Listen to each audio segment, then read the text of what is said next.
Welcome in to Hurrdat Sports Radio.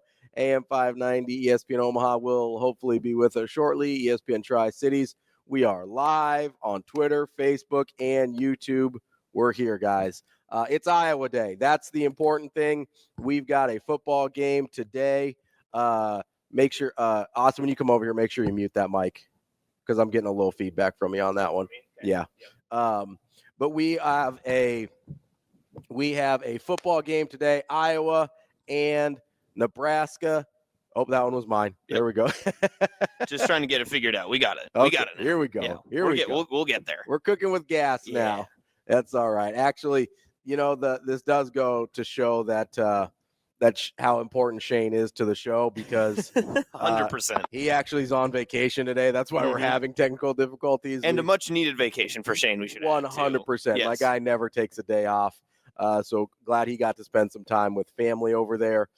But yes, I agree. The Black Shirts, Nebraska, gonna beat the brakes off of Iowa today. We certainly hope so. Would love to see that as a nice little topping to the Thanksgiving weekend. Would be outstanding. We love a Hawkeye beatdown the day after Thanksgiving. We do have a good show for you coming up today. Now that we are actually started, we love it here. As I mentioned, my guy Austin Jacobsen is joining me here today. He's actually leaving for Iowa City directly after this show is over. Well, so we appreciate the commitment of you being here. It's a communal trip, right? We are on a mission trip to see and serve the better cause, the better purpose. You get that, right? I do, yeah. You went to seminary or something around there. In the neighborhood. Yeah. So it's the same process, right? Something like that. 100%. Coming up on the show, we will have Tim Verghese. I'm excited to talk to Tim. Tim's great. Tim is a certified ball knower. We love Tim. See, he dropped his age. He carbon dated himself on Twitter the other day. Yeah, is he 24? Yeah, hurt my feelings. Yeah, bro. Hurt my feelings. Can't believe that. Yeah. If I had a misspent youth, he could be my child. Respect. Very nice. It would have had to be pretty misspent for that to be the case, but not impossible. Not impossible. Tim Verghese will join us at 8 from inside Nebraska.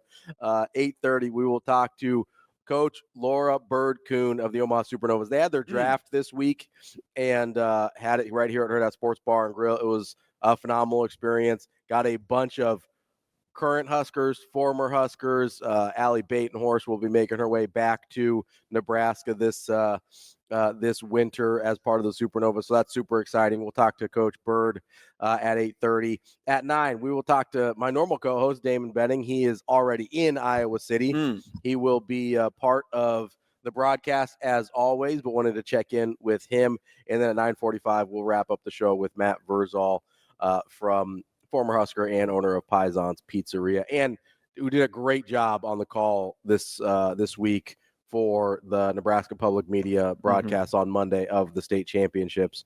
So we switched out DB for Mike Sauter this morning because we talked to Mike on Tuesday, and I like DB. Gotta check in with good old DB. Well, and we have a little reprieve in high school athletics. So for like a week. Yeah. You get your Gatorade scrimmages either today or tomorrow. You get to do some of the soap scrimmage stuff. I know some of Class A will do some of their Jamboree games earlier in this week for basketball, but the next week is when it kind of kicks off.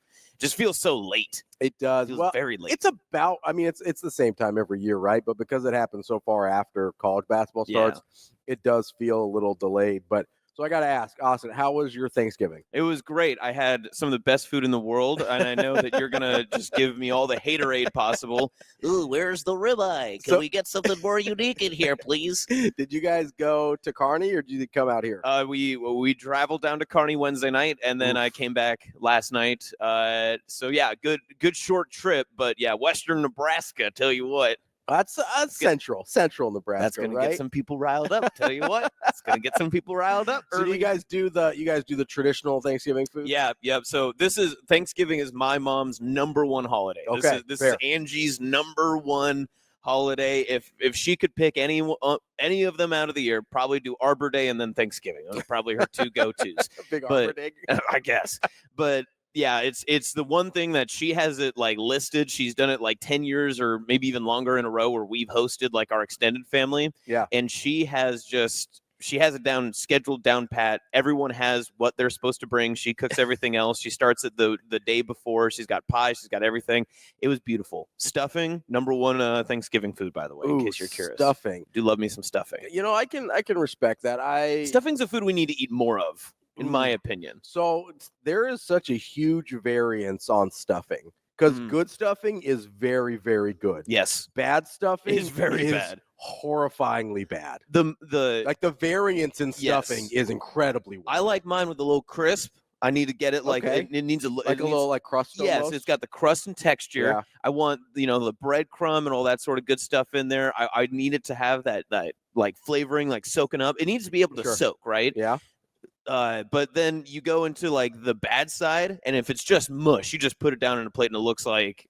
Or if it's like overly dry, then you could be having a rough day. You run into some problems in a hurry there. So what did you do, you non-turkey man? Yeah, so I don't love traditional Thanksgiving food. We did tacos giving. So we did a taco bar and a nacho bar.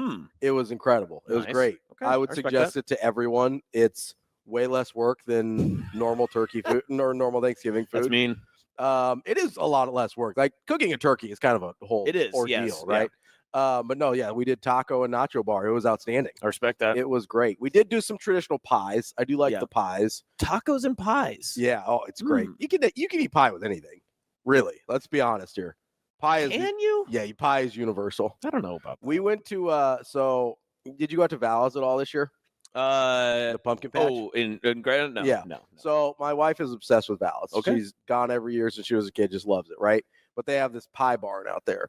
A pie barn? Yeah, it's a barn. They just make pies. It's fantastic. This is news. So they do that during Halloween and everything, but then they also you can order a pie for Thanksgiving. And so we went out. They have, I don't even know the name of it. It's like a brown butter salted honey pie. It's basically just a sugar bomb. It's incredible though. It's so good. It might be the best pie I've ever had in my life. I think pies are one of the few desserts in the world that the more adjectives you add to it, the better it does. I think that's accurate, actually. Because to me, the best pie I can get is a strawberry rhubarb pie, and that's only 2. Yeah. But you can add so many more different things. I've had the brown crumble strawberry rhubarb pie. Ooh, oh, fantastic. Crumbles are great. It's also a very Western Nebraska thing of me to like strawberry rhubarb. Just saying that. Steven says Ashworth? Pecan. No, Young Steve, or my actually guy. He's a big pecan. My dad's a big pecan pie guy. Isn't it pecan? I think it's pecan if you're below the Mason-Dixon. Oh, I think that's how they say it. Is Sydney, Nebraska below the Mason-Dixon? Because that's how I've known it as. It's getting closer. I believe. I don't know. The only people I've ever heard call it pecan pie are from the South. I don't know. Maybe it's more rural versus urban thing, not a north-south thing. I just made some assumptions there, but no, it's true though, because apple pie, good. Yes. Salted caramel crumble apple pie, better. The more words you add in front of your fruit of the pie, and I'll die on this hill too. Chocolate pie is great. I do like chocolate pie. But fruit pie is the meaning of pie. Oh, I love fruit pie. I'm an apple pie truther. Yes, I love apple pie. I will go as far. I'll take apple over pumpkin any day of the week. Yes, I'm right there. I'll go as far as mulberry, but there is a steep drop off after there. I like. Some people have done cranberry pie. I can handle. Yeah. Cherry pie is obviously great. And then you go down the line, apple, the strawberry rhubarb, all that good stuff. When we start to get to apricot, have you ever had a peach pie? I have had a peach pie. Peach is not bad. Peach isn't bad. Yeah. But it has a tendency to go real bad real quick too. Yes. You are, especially this might be a hot take with cherry here. The quality of the cherry or peach goes a long way. Whereas 100%. I feel like the quality of the apple does not matter that much. Yep. You can just throw any old apple in there. Apple pie, banana bread are kind of on the same level of doesn't really matter how good the fruit could be. Whatever. Yeah, it's going to be fine. Yeah. But a lot of the other fruit pies are very dependent on how good the fruit is. This is a shocking conversation to have on the game day. Well, it's not a shocking conversation to have the day after Thanksgiving. Correct. Yes, very true. I'm sure we'll have some Thanksgiving talk throughout the day as well. But we do have a lot of football to get to. Before we were off air, Eric asked me if I was just delighting in the downfall of UConn. You have to be having a good time. I'm just like a pig in slop. I'm just so happy. I'm also happy that I did not accidentally slip up and use the other version of that phrase. Yeah. Although I don't think We're not on radio. Yeah, it's technically fine. we think We can say anything we want at this point. That's why I got away with the pecan reference. Yeah, there you go. As someone who is, contractually obligated to listen to the show every day, yeah, I think you've said far worse. Oh, 100% I have. Yeah. It's kind of funny to me because, just a little behind the curtain here. So you listen to the show every day because you're posting podcasts, you're up with the clips and stuff. You remember way more of the show than I do. Yeah. Like it's sort of a fever dream sometimes when I'm up here with DB and I'm like, what did we talk about today? You just like 10 o'clock comes over and I'm like, what have I been doing for the last 3 hours? Where am I? And that has to be the most, like we talked about this after the show Tuesday, that sometimes someone will just like come up to you and be like, oh, I love that when you talked about this on the show. And you're sure. Yeah, I did. Just like, that was me. That does sound like me. But, when you talk this much, sometimes it doesn't all retain here. So. Yeah. Especially when a lot of, BS is coming out. That's the worst part is you have to keep track of like all the other things that you've said. But I mean, when you're just dropping so many truth bombs about Danny Hurley being the worst, like it's hard to keep track of. That is true. Although I will say the two things people come up to me and talk about the most are Bo Jackson. Actually, there's three. There's Bo Jackson, there's Trevor Lawrence, and there's Deion Sanders. One of those three things is almost always. Otherwise, it's like just, generic Nebraska. Yeah. How are they going to do this week? Yeah. And you know what? Today, I'm feeling good. I do too. I'm feeling good. I'm still shocked the line is where it's at. So it's come down. It has. It has come down. And quite a bit, too. Like more than you usually see a line drop from like a Saturday night, Sunday posting, because it started at like 8.5 or 7.5. Oh, I didn't see it that high. The highest I saw it was 5.5. Yeah, I saw it was Sunday. It was like 7.5. So it's like significantly come down. I didn't look until Monday morning, so it very well could have been 6.5 or 7 on Sunday. It's down to 3 now. That's so nuts. Obviously some money has come in on Nebraska, which we love to see. Is that positivity from Husker fans putting money on Nebraska, or is that like the real Vegas line changing? Because 3 points, I mean, everyone says, college football, especially home field, gets you 2 or 3. Yeah. So we're basically talking about a push at this point. Yeah. So typically, I haven't looked it up there's some sites you can look up sharp money versus public money. Yeah. I would typically the line doesn't move that dramatically with public money because if they think they're right on their line, they'll try and even it out some, but they'll just be like, hey, we'll take your money. That's fine. Yes. We are happy 100% to take your money. If it's sharp money that's coming in, though, that'll move the line a lot faster. So I'm guessing it's some combination of both, but I would guess there has to be some sharp money in there too for it to move that dramatically. And it happened fast, right? So it was down to -3 by like Wednesday. And now we're still hanging in there. So I'm guessing a big chunk came in on Nebraska early from some people that matter, which is not people like me. And would never. Your casual bettor who looks at lines, and we'll do that and bet on it later in the show today. But there's a couple stinky lines in there, and I'm trying to decide if I want to try and take the free money or if Vegas knows something. We will get to that later for sure. But I do have to ask. So obviously Thanksgiving, food, and football. Those are the big things, right? How does Matt Eberflus still have a job this morning? That was insane. It's Central Time in Chicago right now, so he's probably been up a couple of hours.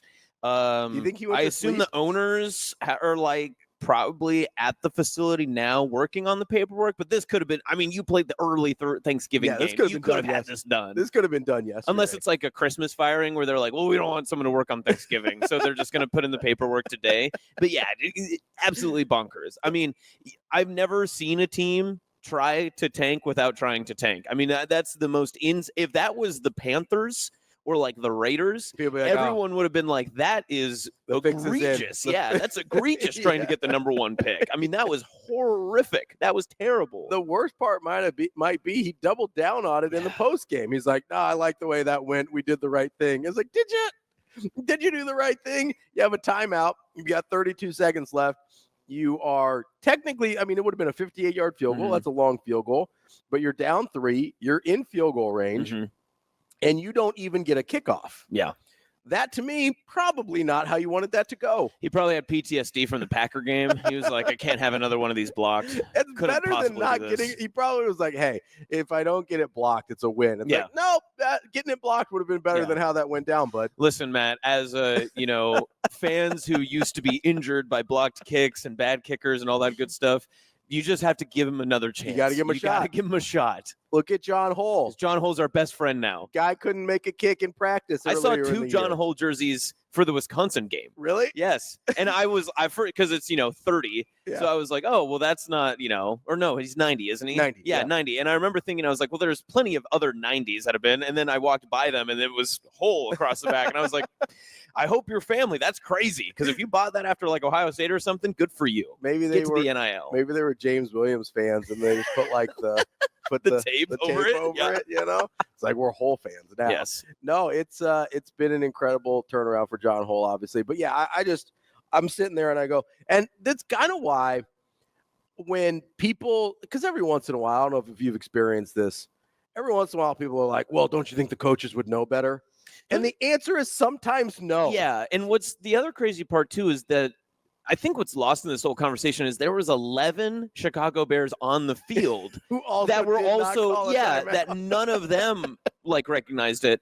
And so I think like in a complete like deterioration of the Bears right now, you can just tell that either A, the Bears as a franchise and like as an organization and offense especially just do not have the ability to recognize those issues, and or they just completely have such blind trust in Matt Eberflus to like do the right decision that they too were shocked at the end of the game. Well, so I did hear that. So Caleb Williams had called a timeout earlier in the drive. So I don't know if he had been like reprimanded for using that timeout and then was kind of like, okay, well, I'm not going to use another one. Right.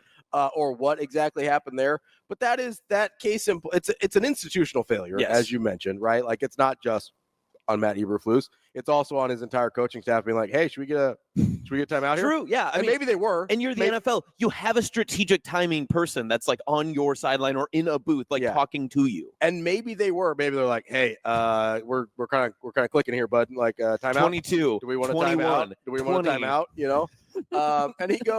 And he's like, I thought we'd get the playoff by 18 seconds. They snapped it with 6, by the way. It was 4 or 6 seconds left. It's like, okay, well, I thought I'd get it with 18 seconds. Okay, so when you got to 18 seconds and you weren't even in the neighborhood of running a play, was that not the cue to – because I understand what he was saying, right? Yeah. I understand hey, we wanted to save the timeout after we used that play so that we could get the kicking team on the field out. Totally understand that, right? But at a certain point, you have to realize, hey – we're not going to get the playoff in time. We have to save time here. Yeah, there's nobody who loves taking a timeout to Thanksgiving more than Matt Eberflus, that's for sure. I'll give him this. At least he gave families across the nation who decided to eat a little bit later in the day something to talk about. True. Right? Because of, it's been a decisive year. There's been a lot of things, or divisive year. Yeah. Let's try to use our words correctly. But, it's been one of those years you had a lot of things to talk about. You're trying to avoid your crazy uncle or aunt who might have, a crazy hot take on something or another. But at least you could both come together and talk about Matt Eberflus. 100%. Maybe he did it for that. Apparently, Caleb said in the post-game presser that he just does what he's told. So I'm guessing he got ripped for that first time out. That's crazy. And that's all the way out on Matt Eberflus. But that's the Bears being so bad. Yes. Because you have a generational talent quarterback. Yeah. And a guy that's won a Heisman Trophy is your number 1 overall pick. All of these attributes and traits that you trust in him, you name him the starting quarterback in May. And you're letting him be coached by that guy. And you tell him that he can't do certain things on the field. Even if he were to do it wrong, why are you trying to tell him in the moment that that's not the correct thing? Yeah. Pull him out on a Tuesday during practice and film and be like, hey, we misused this timeout, but we still at the end of the day had a chance to like kick the game-winning field goal. And that's the worst part about this whole thing. He was reprimanded for that, just doing what he's told, and they still lost. Yeah. They had a better chance with what he was doing than what they ended up doing in the first place. Well, and it's just that is a poverty franchise. Yes. I mean, as much as I make fun of the Jets, which are just as bad, maybe worse, it's hard to tell. We're on the scales of suctitude here. Yes. Like there's varying degrees, but they are such a poverty franchise that even if you get someone in as a good coach and knows what they're doing, DB brought this up on Wednesday. Like, yeah, you could get a Mike Vrabel or somebody like that in there, but is the organization so dysfunctional that would it even matter? Mm-hmm. Now, this was my concern with D'Amico Ryans in Houston a couple years ago when he took that job. But, I mean, there isn't nearly the history with Houston of being dysfunctional for so long. Like, this has been a decades-long issue in Chicago. I mean, we're almost 40 years past the Super Bowl for Chicago in 85. Like this has been a problem for a long time. The Texans haven't even existed for that long. And like through and through, they have these just cycles of they will get one decent year, but they're never going to be the team that breaks through. Like when they went with Trubisky, like 12-4, you never thought, well, the Bears are going to make a Super Bowl run. Yeah, because you're like Mitch Trubisky's never winning a Super Bowl. Yes, right. And, it's just or like even they made the Super Bowl with Rex Grossman, and you're like Rex Grossman's never going to win a Super Bowl. Like that's not a thing that's going to happen. You just never get the sense that the Bears are like all rowing the boat in the same direction at all times. Like basically, there's always they never feel like the Lions. Yeah. Well, like sure. The Lions now, right? Yes, like they finally have everything going in the right. The Bears have never felt like the Lions do right now. Right. Yes. Where you've got, I don't even know who owns the Lions because I don't ever hear the Ford about family. Sure, yeah, duh. But like, I never even think about it because it's like, hey, Dan Campbell's our guy. He leads the franchise. Everybody's rowing in the right direction. Like nobody cares about anything else. Yep. I don't care who their GM is. I don't care who their owner is. I don't know anything about their front office except for the fact that they've drafted really well. Mm-hmm. I don't know any of that because Dan Campbell's the face of my franchise more than almost any other franchise in the league. That head coach is the face of the franchise. Yes. And then you've got a really well-coached, well-oiled machine with the players underneath him and a couple great coordinators. And Chicago's never felt like that. No. Dysfunctional as Detroit's been forever. Mm-hmm. I mean, as the history of the league, they're as bad of a franchise as you get. They have figured it out in a way that the Bears cannot seem to. Outside of Ditka and maybe Lovie Smith on this, there's been no head coach in Bears history that's like a true alpha guy that's like, like you said, is like the face of a franchise that is the guy that when you put the promotional poster out, like he's the guy on the front side, right? Yeah. And that's why they are not going to hire a Mike Vrabel in the offseason. That's why they're not going to get someone that's going to be this number one type coach. They're going to get some subordinate offensive or defensive coordinator that's on a second or third tier team. They're gonna they're gonna get a Mike McCarthy. Yes, I mean some mayonnaise sandwich. More than likely, probably yes. Yeah. They're going to find out someone like that. They might get actual Mike McCarthy. He's going to be available soon. And the Bears' ability to hire people that are a year past their expiration date is phenomenal. Yeah. I mean, you start with John Fox. John Fox, being a Panther fan, John Fox was great, but he had clearly been like the game had passed him by. He was done. And then you hire the Canadian football coach, Tressman, and then you go back to Eberflus. So you're just all over. And then, of course, the Matt Nagy experience, which was fantastic. Incredible for everyone. I miss a good Matt Nagy press conference. Those are always fun. Obviously, you've got, like, if you want to go, like, way back in the day. But this is, I think, to your point, you know, you've got, like, your George Halas or whatever from the Bears. But, like, that's not, I mean, first of all, it's ancient history. Yes. And second, you're not like in a face of the franchise moment at that point in the league. Like we're basically talking like 70s and 80s on. Yes. Where you've got, you know, your actual sort of superstars of the NFL. And I wouldn't put Lovie Smith in that category for sure, because that dude has no personality. He was a pretty good football coach for them, which is fair. But like they haven't had. I wish he was still the Illinois coach. That would make things a lot easier. Man, he had, from somebody that knows a lot of Illinois people, that man had no interest in being there at any point. He was just cashing checks. It was unbelievable. Good for him, you know. I mean, I guess I will say the Illinois beard that he grew was it was fantastic. That was man can grow a good beard. He does. The 1 year Houston beard was also a very good one too. God, I forgot that they hired him at Houston after he got fired. That was the craziest like fever dream of a season, because they were literally like, just tank. They're like, lose 14 games, you get paid. It was the only one that's weirder than that to me, because I think they actually thought it was a good hire, was the Cliff Kingsbury in Arizona thing, because he got fired at Texas Tech. That was weird. Yeah. Took the USC offensive coordinator job because he didn't think he was going to get another job, and then got an NFL head coaching job because, of course, the Cardinals. But at least the Texans, I think, knew on purpose. That's like, oh, yeah, Lovey's going to suck. Yes. That's our guy. Yep. We need someone. And you can spin it too, because you're like, he created a great defense and he did all these. Oh yeah, he's got experience. Fantastic. It's a young roster and whatever. It's like, no, you guys are just paying him to be 1-15 or whatever, so you can get a high draft pick here. But no, I don't know. Yeah, I don't know how long Matt Eberflus is going to have a job. There is some people. So apparently the Bears have the never fired a coach in season streak that I guess is very important to them for some reason. That is the only reason I can think of why that man is still employed today. But what good are you doing though in that situation? I agree. Like there's no, especially, with the quarterback situation the way it is with Caleb Williams. I think you do kind of have to send a signal. It's like, hey, we're going to move on, because you hear Caleb Williams yesterday, he's talking about, I just do what I'm told and whatever. Like, he doesn't really seem to be in love with that situation. Mm-hmm. You probably need that to not go south if you're the Bears. Yeah. Is to keep him happy and on the same page. So I would just, if for no other reason, to be like, hey, Caleb, we're going to take care of this. Don't worry about it, bud. Like, you should. I mean, you should. You really should go back and make sure that your number one quarterback is happy, because as many people like to think in the NFL when it comes to these uber talented players, yes, that in 5 years when they pick up his option and whatnot, they could keep him for those 5 years. But if Caleb didn't like how he was treated over 5 years and maybe he doesn't have the greatest stats and whatnot, I think we've seen plenty of number one quarterbacks get more opportunities over time. And Caleb played one of them yesterday. Yeah. And I think Jared Goff's pretty happy on his second team.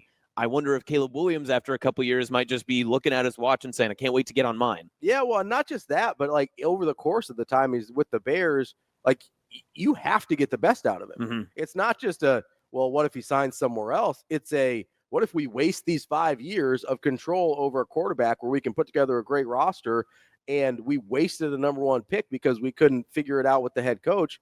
I mean, that's the worst case scenario. Yeah. I mean, you look at it with, whether it's like Daniel Jones in New York or any of these other, Sam Darnold, like all these guys that are retreading now, and apparently all of them in Minnesota, like all these guys that are retreading now, that's the missed opportunity.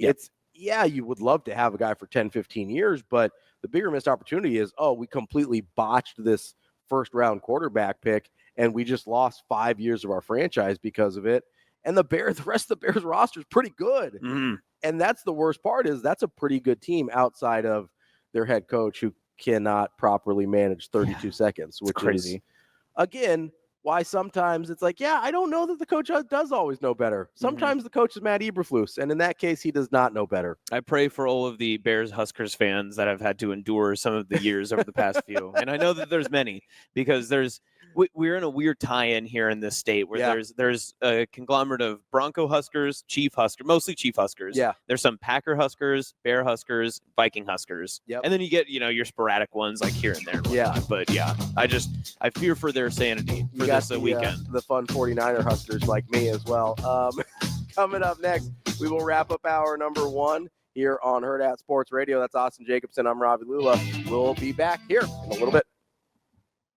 Wrapping up hour number 1 here on Hurrdat Sports Radio, AM 590, ESPN Omaha, ESPN Tri-Cities. We're live on Twitter, Facebook, YouTube. We should be up and live on all of our places. Thanks to our fearless leader, Sasha, for coming in and helping us out there. Chat says thanks, Sasha. That's Austin Jacobsen with me. I'm Ravi Lulla. DB is in Iowa City. We'll talk to him a little bit later. Before we talk to Tim, though, I want to get into a couple things that I think the two big questions for the Nebraska-Iowa game for me. Okay. And we can dig into them, but I'm going to give them both to you off the top here. Number 1, can Nebraska's offense replicate anything close to what we saw against Wisconsin? Mm-hmm. Number 2, can Nebraska's defense keep Caleb Johnson in check? Yeah, I mean, I think the Caleb Johnson's probably a bigger question mark, right? Because of some of the, I don't know if they're tackling issues, if they were just schematic or just, bad position on the initial snap against Wisconsin. But there were a couple of times you felt like Nebraska's defense, who's been generally in the course of the season, has been pretty good. But it's almost more reminiscent of the, what year was it Nebraska went to the Big Ten championship against Wisconsin? That defense. Was that 2012? Yeah. This year's defense reminds me a lot of that. That was a pretty good defense, but the moments that they fell off, they got gashed. Yeah. And I have a fear for today that same scenario could happen. But as Damon usually says, a lot of it happens pre-snap. If you're in the correct alignment, and especially against Iowa, they recognize and can check in and out of a lot of things to make sure that you're one shade over the wrong side. They will move their running back or a block and a tackle over to wash you down. And then it's instead of a 2-yard run, a 6-yard run. And then a 6-yard run by the third quarter becomes an 8-yard run. An 8-yard run turns into a 15-yard run. Mm-hmm. That's my fear, is that they're going to run the ball 50 times. Yeah. You just have to be able to endure and be able to be lined up correctly in all 50 snaps that they'll line up against you. So I think I agree that this defense has overall been good, but when they get beat, it's bad, right? But I think, and I didn't chart this or anything, so this is anecdotally, it seems like when they get beat, it's almost always through the air. Yes. Well, the Indiana game, obviously, that's the gash. Yeah. The Ohio State one with Jeremiah Smith, where he gets just runs by everybody. You had it with USC with Maeva. Yeah, with Maeva, and I was trying to remember which was. It was Branch. Yep. Branch did it on. And then obviously the Wisconsin post route. Yeah. At the end when everyone was feeling good.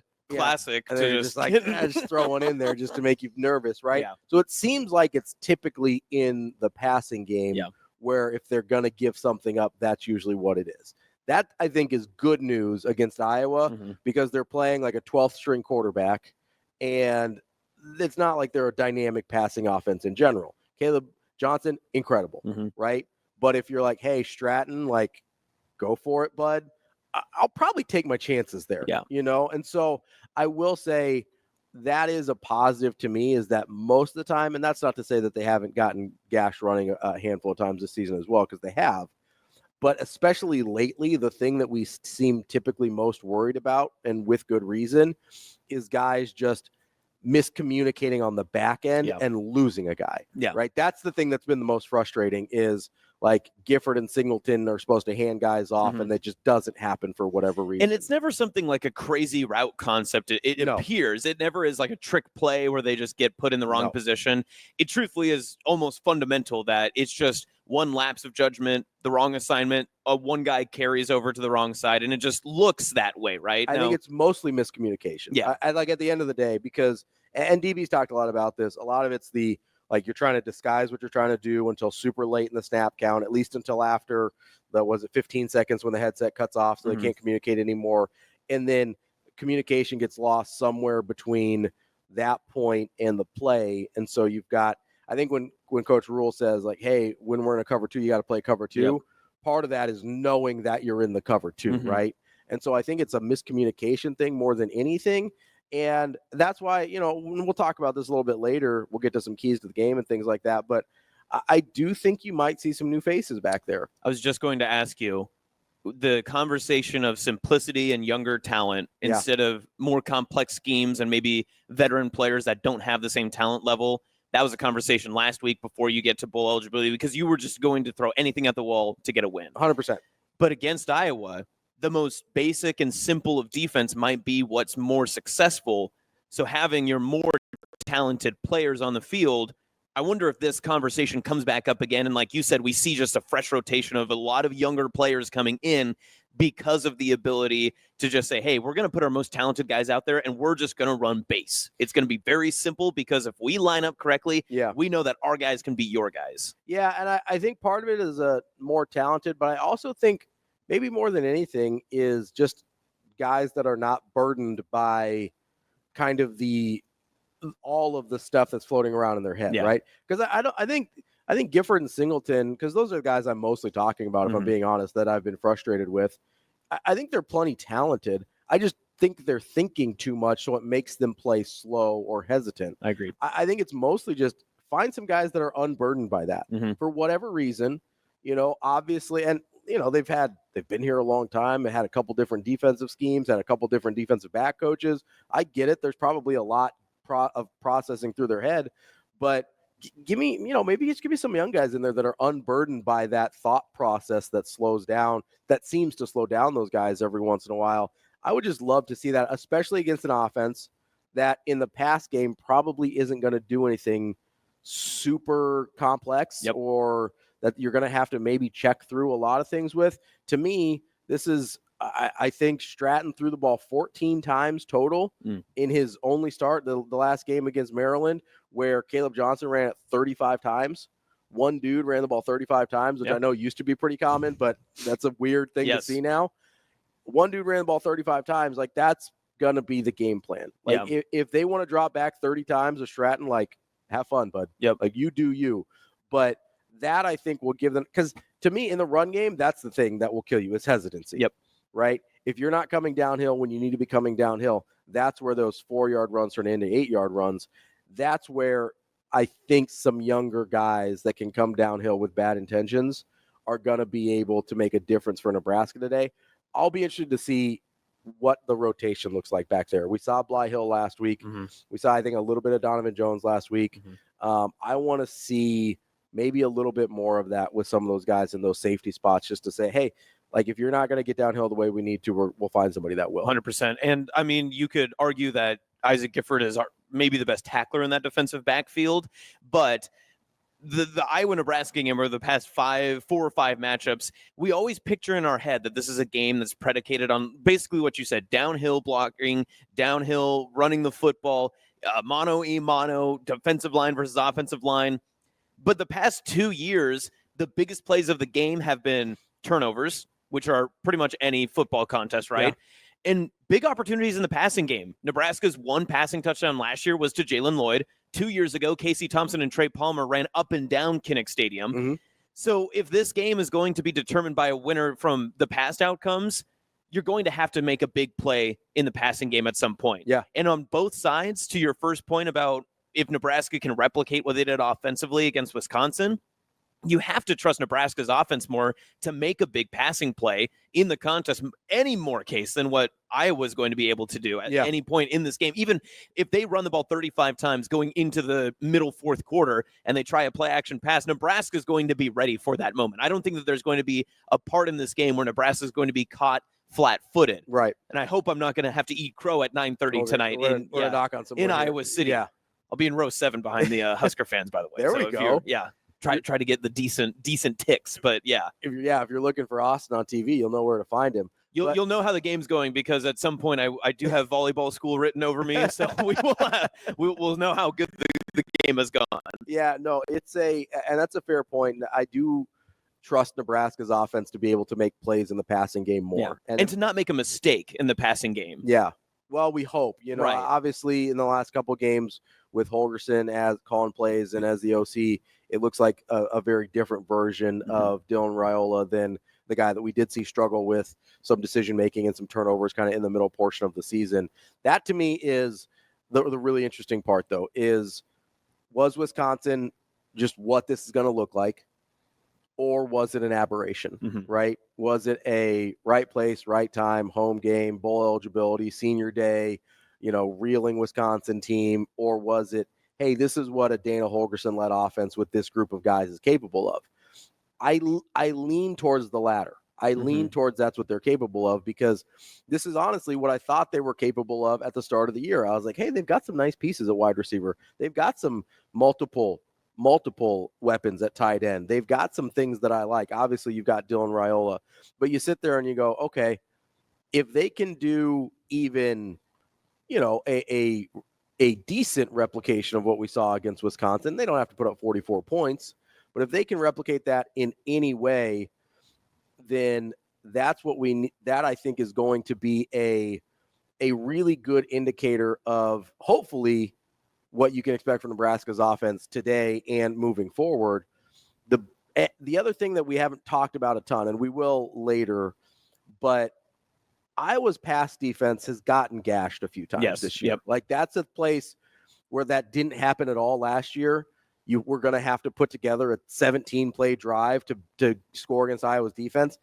That hasn't been the case this year for Iowa's defense. Like, you can beat them. And that, to me, is going to be a huge difference maker for Nebraska, is especially if they can establish some things early, whether it's with Emmett Johnson or whatever it is, they're going to have their opportunity on shot plays to go out and get it against Iowa in a way that has not always been the case. A couple years ago, it was the case, right? Cooper DeJean was out. He was injured.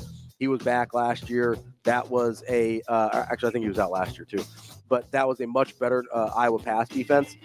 This year, people have been able to beat them over the top. Yep. That's a thing that I'm going to keep an eye on as well. Coming up next, we've got our guy Tim Verghese from Inside Nebraska. We will talk some more Iowa, Nebraska. We'll also talk a little recruiting as early signing day rapidly approaches. That's Austin Jacobsen. I'm Ravi Lulla here on Hurrdat Sports Radio. Kicking off hour number 2 here on Hurrdat Sports Radio, AM 590, ESPN Omaha, ESPN Tri-Cities. We're live on Twitter, Facebook, YouTube. We will talk to our... Oh, we have a little feedback going on, Sash. We'll work on that here. Yeah, got some spinning going around in the back.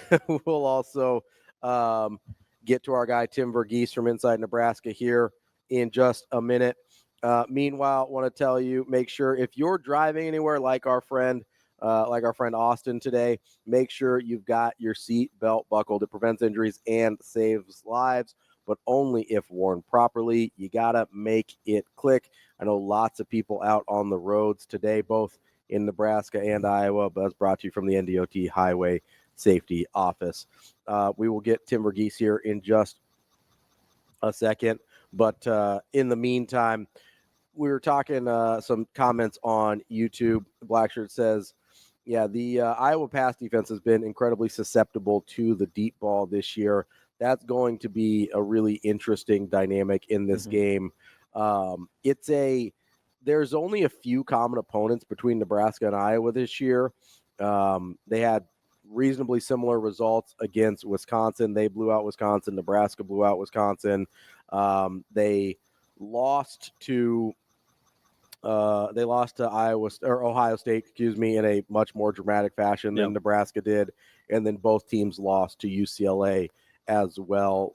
Similar-ish scores, 20-17, 27-7, or 27-20.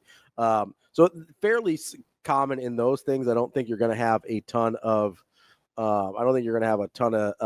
insight based on their common opponents here, but it is an interesting thing to look at when, especially that Wisconsin game, because I don't know what to do with Wisconsin's defense.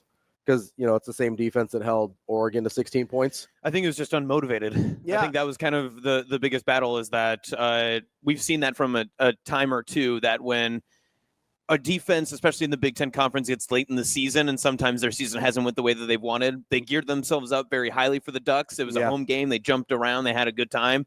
But then going to Lincoln, it was decent weather. You can't say that it was cold or anything like that, but you get into it, and I just don't think Wisconsin really had a good effort, a good attitude to get into it. I think Iowa and Nebraska, I think both of them will. One thing to your point, too, just about this entirety of the Iowa game, we always talk about, Iowa's going to play keep away. They're going to keep the ball away from you. They're going to have, they're going to limit your chances to be able to get into the contest if they get ahead, right? Yeah. Not the case so far this year, at least for the Hawkeyes.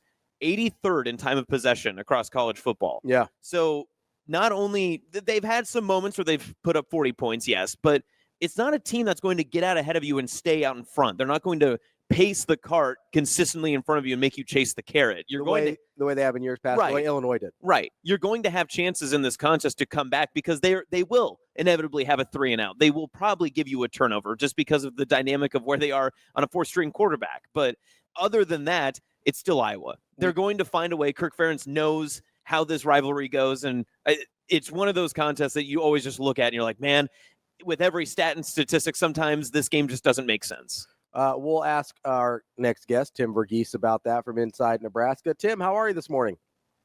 Hey, not too bad. How about y'all? Hope y'all had a happy Thanksgiving. Hey, you too, man. We appreciate you joining us. I assume you're in Iowa City already? No, I'm out in rural Nebraska, spending Thanksgiving with my girlfriend's family. Oh, there you go. Okay, what's rural Nebraska then? Are you in Gretna? Aurora. Oh, that's not rural. You just upset every single Husky fan out there. I think fair. It is more rural than Omaha, though, if you would have said Thetford, I would have given that to you. But Aurora is kind of tough. They've got a Runza. You can't say that that's rural. That's fair. Okay, that's fair. It's Nebraska. Everywhere's got a Runza. That's fair. Good point. Tim, we're talking a little bit of obviously Nebraska, Iowa here, so just want to jump right in. This is a very different Iowa team than the ones we've seen in the past, really across the board, offensively, defensively. Just a very unusual matchup considering we feel like we typically know who this opponent is. Yeah, it's what's interesting is like, I mean, for me, it's like I don't know if anyone, not just on the beat in general, but across the country, I don't think enough people are giving respect to Caleb Johnson and what he's done this year. Like, just because of what Ashton Genty's done this year as well. Like, if Ashton Genty doesn't exist, I think we're talking about Caleb Johnson as like a Heisman type player, because he's also doing some unprecedented things running the football. And yeah, they're very one-dimensional offensively and defensively. Yeah, it's just an interesting matchup. Like, I kind of don't know what to expect on that side of the ball, just because of how Nebraska's recent turnaround offensively, and then what Iowa's been defensively, and some of the pieces that are going to be missing for them this week. Mm-hmm. Tim, when it comes to a contest like this, we talked about it a little bit ago in the show, but do you expect some younger faces to make maybe some more appearances in this week's game, just for maybe how simple the Iowa offense appears to be, that it could be a moment for younger players to come in, read and react, and just play? Yeah, I definitely think so. But also, I feel like this is the type of game defensively where you want an Isaac Gifford back there, and you want a Deshaun Singleton back there, and you want some veteran presence back there. But yeah, I could definitely see some younger pieces up front rotating in. I could see, a little more Vincent Shavers at linebacker. And yeah, like you're saying, I'd like to see at least a little bit of youth influx in the secondary. I don't know. The thing with those guys is a lot of those guys at the on the younger end in the secondary room, like, they just don't have the experience against the run. Like, I don't know what they look like just yet. Yeah, Tim, as we, I think as we kind of look through that defensive secondary, which has been a little maligned in the last few weeks, and with some good reason, it seems though that most of the issues have been in miscommunication on the passing game, particularly some play action passes where maybe they get held in place for a little bit too long. As you kind of look at Iowa, what they tend to do offensively, the fact that they are on, depending on how you want to look at it, third or fourth string quarterback in Stratton, like, is it one of those things where if you're Nebraska, you just say, hey, we're going to load up against Caleb Johnson. We're going to do our best there, try and make him inefficient. And if Stratton beats us, so be it. Yeah, that would be my strategy. Is like, again, if Stratton beats you, good for you, good for Stratton. Like, I think that's the whole game plan is force Jackson Stratton to beat you. And again, I think the difference between, it's the same game plan as Wisconsin. I think the difference is Iowa's pass catchers can't win one-on-one matchups the way Wisconsin's wide receivers can. And so I think that's a bit more favorable for Nebraska's secondary, or at least the secondary that struggled recently. They should be up for this task, and if they're not, then yeah, I don't know what you have to lose by throwing in some young guys if they can't keep Jackson Stratton contained. Tim, big picture wise for recruitment, I know you've always got your finger on the pulse of what's happening, but with the Wisconsin win, obviously getting to bowl eligibility, Matt Vrzal had already flipped a couple of key prospects to the Huskers before. When they were in the doom and gloom section of the season, but now they're on a winning streak, hoping to continue it. They'll get to a bowl game. Is it important that they continue winning to find success in the recruitment trail, or do you think that those two things aren't really tied to each other at this point? I think in 2026, I think it's tied together. I think ending the season on a strong note, specifically with some of the top regional guys in 2026, Hudson Parliament's a top interior line prospect who's got Iowa and Nebraska very high. Kason Thomas is a linebacker target who visited Nebraska last week, who's also going to be in Iowa today. There's a bunch of regional targets in 2026 that have both programs very high. I think a win today would go a long way for those guys, and would be an emphatic way to end the season, and help build some momentum for 2026. For 2025, last week's win and showing some offensive output today, I think is really all that's left. Like, when you look at the targets that are left in 2025, it's Cortez Mills, Michael Terry, and Aiden Manitai. Like, and Manitai at this point, it's just a matter of, does he want to come to Nebraska? Because at this point, I don't think he's going to be able to fit a visit in to try and flip from Cal. But with Mills and Terry, they've seen campus plenty, and I think just the staff effort alone can win those recruitments here in this final stretch. So I don't think a win is necessarily important to landing Mills or Terry. And either way, win or lose, I don't think it affects your chances with flipping either of those guys or landing either of those guys. Tim, as you mentioned, you got just a few days left to your final stretch before early signing day. I know there's a couple guys out there. You mentioned Mills, you mentioned Terry. Is there anybody else you kind of have your eye on, kind of you're keeping on the radar? I mean, I guess best case scenario for Nebraska, how many types of these guys are we talking about here? I mean, at this point, I think we're only looking at 3 to 5 guys. You know, there's a couple, like, I could see, you know, I mean, Nebraska's had their, you know, their coals in a bunch of different fires, you know, and so is there a chance there's like a late surprise? I think so, but at this point, I think, I mean, for me specifically, I've kind of hammered down to these are kind of the final 3-4 guys left on the board.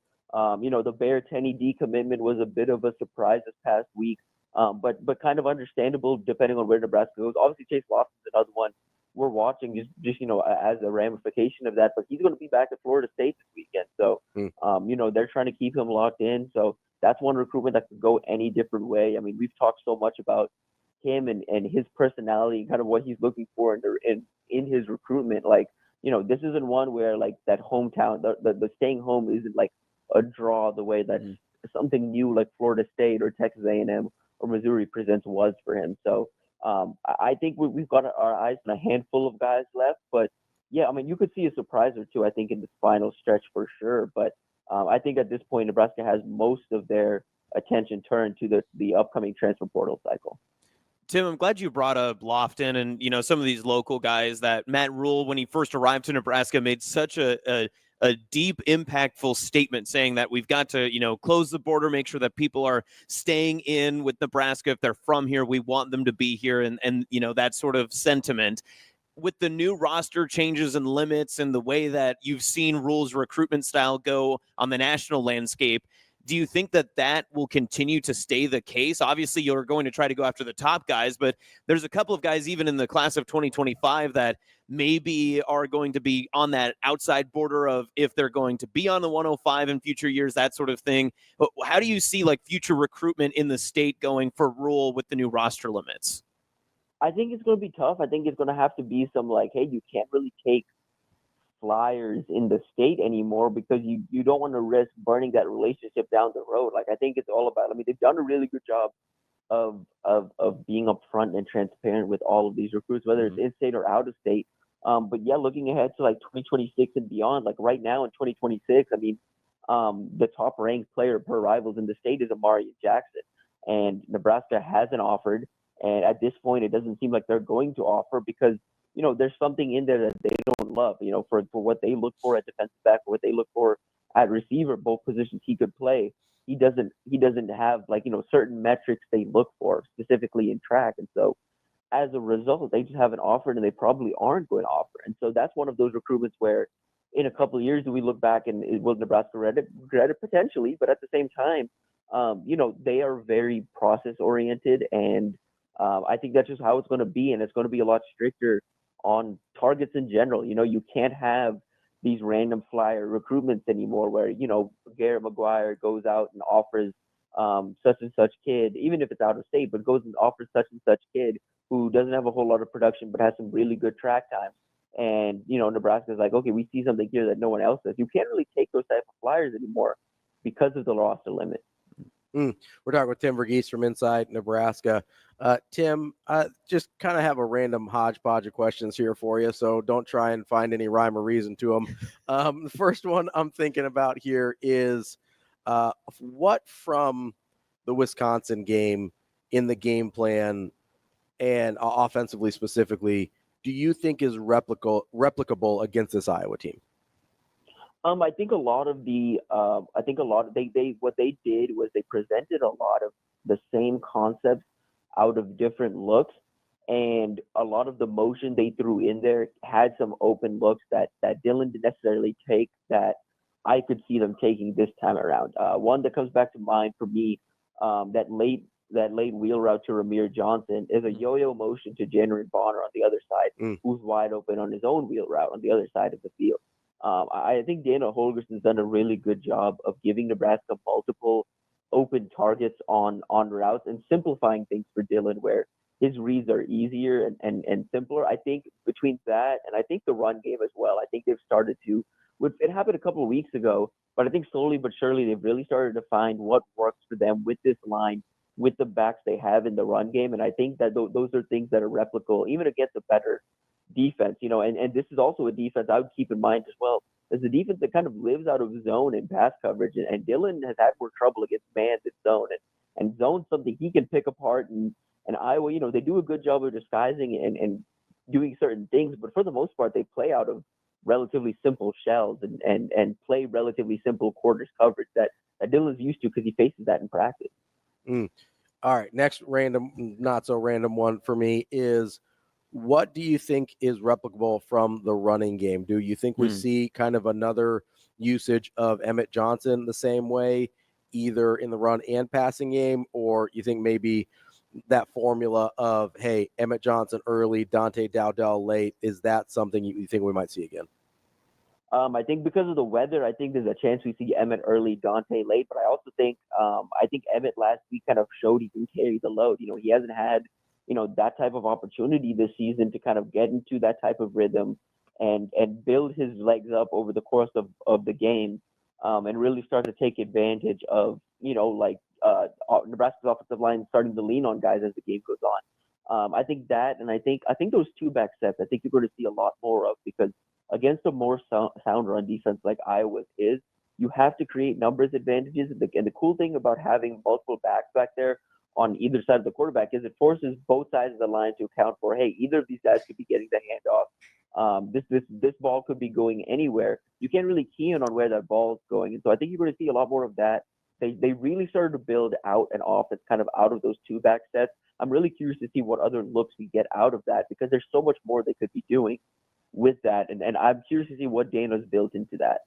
All right. And then last one for me, speaking of Dana, last one in my random line of questioning. We're not going to let you go yet. Speaking of Dana, if you're a betting man, is Dana Holgorsen the offensive coordinator at Nebraska in 2025? I think so. I think things are trending in that direction. I think he's having fun. I think, he kind of recognizes the talent he has, a quarterback, the talent that type of quarterback attracts. He's got enough relationships where he can attract some talent of his own, and is still familiar enough. He hasn't been out of the game long enough that some of those bridges are burnt. But I think I'm leaning towards Dana sticking around as we speak, just from what we've heard over these past couple of days. Tim, looking at the extended career of some of the seniors or maybe guys potentially moving on from the Husker program after today's contest or the bowl game, I asked this on Tuesday when I was here for the show, but this feels like a game for Ty Robinson that he could really impact maybe his potential draft stock. Do you see it the same way, or is this a contest that maybe he needs to continue to build something else into a bowl game and then really peak when he gets into the Senior Bowl and so on and so forth? I mean, for him, the thing with him is, like, I don't think he thinks in that way of, like, I need to save myself for the bowl game or the Senior, like we saw against Wisconsin. I mean, he at this point, he's a guy that is going to throw himself at offensive linemen and dare them to try and stop him, And, I think a good performance today could go a long way for him, because he's had a nice little run of games here recently. But I think he's had a very good season. I mean, I've said this. I think he's one of the better interior defensive linemen in the country in college football this season. He's played that way this year. I think he's going to be a handful for Iowa. I have no doubt this week that in Iowa meeting rooms, the offensive line was keying in on number 9. So, he mentioned in his press conference earlier this week that he was excited to be in that jumbo rhino package or whatever you wanted to call it. If you had to put a bet on it, do you think that there's a chance he gets a carry today, or is he going to get a carry in the bowl game? Because it sounds like he's excited about the opportunity to get one. I hadn't thought about that, but you know what? I could see a carry today on the goal line. Okay. I think that would be a nice way for Ty Robinson to end his Nebraska career in front of a majority of Nebraska fans in like a type of a rivalry that he obviously cares about deeply. Tim, more likely that Ty Robinson gets a carry or that we see him run the option like Penei Sewell? I think we see a carry. Oh man, it'll be fun to see though. I'm sure they would do it at some point. One I'd like to see down the line. I mean, Keona Davis has some wheels to him. I'd like to see him try. I'm okay. I love the hypothetical we're spinning right now, where it's just 4 defensive linemen in the backfield, and we're just running a triple option. Yeah, Sounds fun. Why not? We're gonna have a full house backfield, only defensive linemen, including at the quarterback spot. I love it. Dana's listening and taking notes. Yeah, He probably is. No, you're preaching to the choir. I'm low-key like a little obsessed with Keona Davis. Like the way that guy moves, every time he gets on the field, I'm just like, oh, there he is. Mm-hmm. I'm the Leonardo DiCaprio meme where I'm pointing at the TV screen. I think there's a lot of guys in that room, whether it's the defensive backs room or Kai Wall and Keona Davis, whatever those guys, Riley Van Poppel, who we might see a little bit today. Like, are there any guys you think we might see today coming off of either like their last game of the 4-game red shirt, or that we haven't necessarily seen that you're particularly excited about? Van Poppel in particular, I think he's one I think we're going to see a good bit today. Feels like they've been saving him for this game. And me and Steve kind of talked about it last week. Kind of felt like him not getting in the Wisconsin game kind of bodes well for, okay, let's get him out there in this Iowa game, a game they see is winnable. And I'm curious to see what he does if he does get action today. He's one I'm excited to see. I mean, we've seen him, but like I think this could be a good day for the edge rushers. I think Willis Verghese, and James Williams in particular. James Williams had a quiet couple of weeks. He's gotten close, but hasn't been able to necessarily finish some of these sack opportunities. But I think this could be a good day for those guys, just because again, if you force Jackson to pass, I think Terrence Knighton's going to take any advantage to send his guys and let them pin their ears back. Tim, if we're talking about guys who have been on the back of a milk carton the past couple of weeks, it feels like we've been wondering where Carter Nelson fits into Dana Holgerson's offense. Is this a week that we could see maybe more of him, or is it going to take some time to get him more integrated into what Holgerson wants to do? I think the fact that we saw Carter out there running routes as much as he did last week, I think bodes well for what his usage could be this week. I think last week was that, okay, you've gotten the playbook. Let's see how you do out there running some of these routes. I think this week you start to give him a little more touches, because he is another guy that gives you some one-on-one wins, and this is going to be a big opportunity for Isaiah Nayer and Jamal Banks to kind of keep improving their own draft stock and try and figure out where they belong at the next level. But I do think this is a game where I think there's going to be plenty of obviously Barney influence in the offensive game plan today, but I do think we see a little more Carter Nelson too, just because at the end of the day too, you want to end Carter's freshman season on a high note as well. And I think this is a good opportunity to do that, because he'll have some favorable matchups in coverage. That's Tim Verghese from Inside Nebraska. Tim, real quick before we let you go, how do you think this one goes? I see Nebraska winning. I think Nebraska pulls this off. I think the offensive momentum they have carrying into this, the weather is going to be cold, but I think it bodes well that, everything should relatively be clear. I think they'll be able to throw the ball a little bit. I think quiet as it's kept. I think though he's been used less, Emmett has similar ability to Caleb Johnson, and I think if Nebraska's defense can key in on Caleb and keep him contained, Nebraska's offense has an opportunity to pull away and help Nebraska's defense out and get them into positions where they have to basically just pressure Jackson Stratton and dare him to beat him with his arm. That's our guy, Tim Verghese from Inside Nebraska. Tim, enjoy Aurora, and we will talk to you again soon. Yes, sir. Talk soon. We will be back. More Hurrdat Sports Radio coming up next.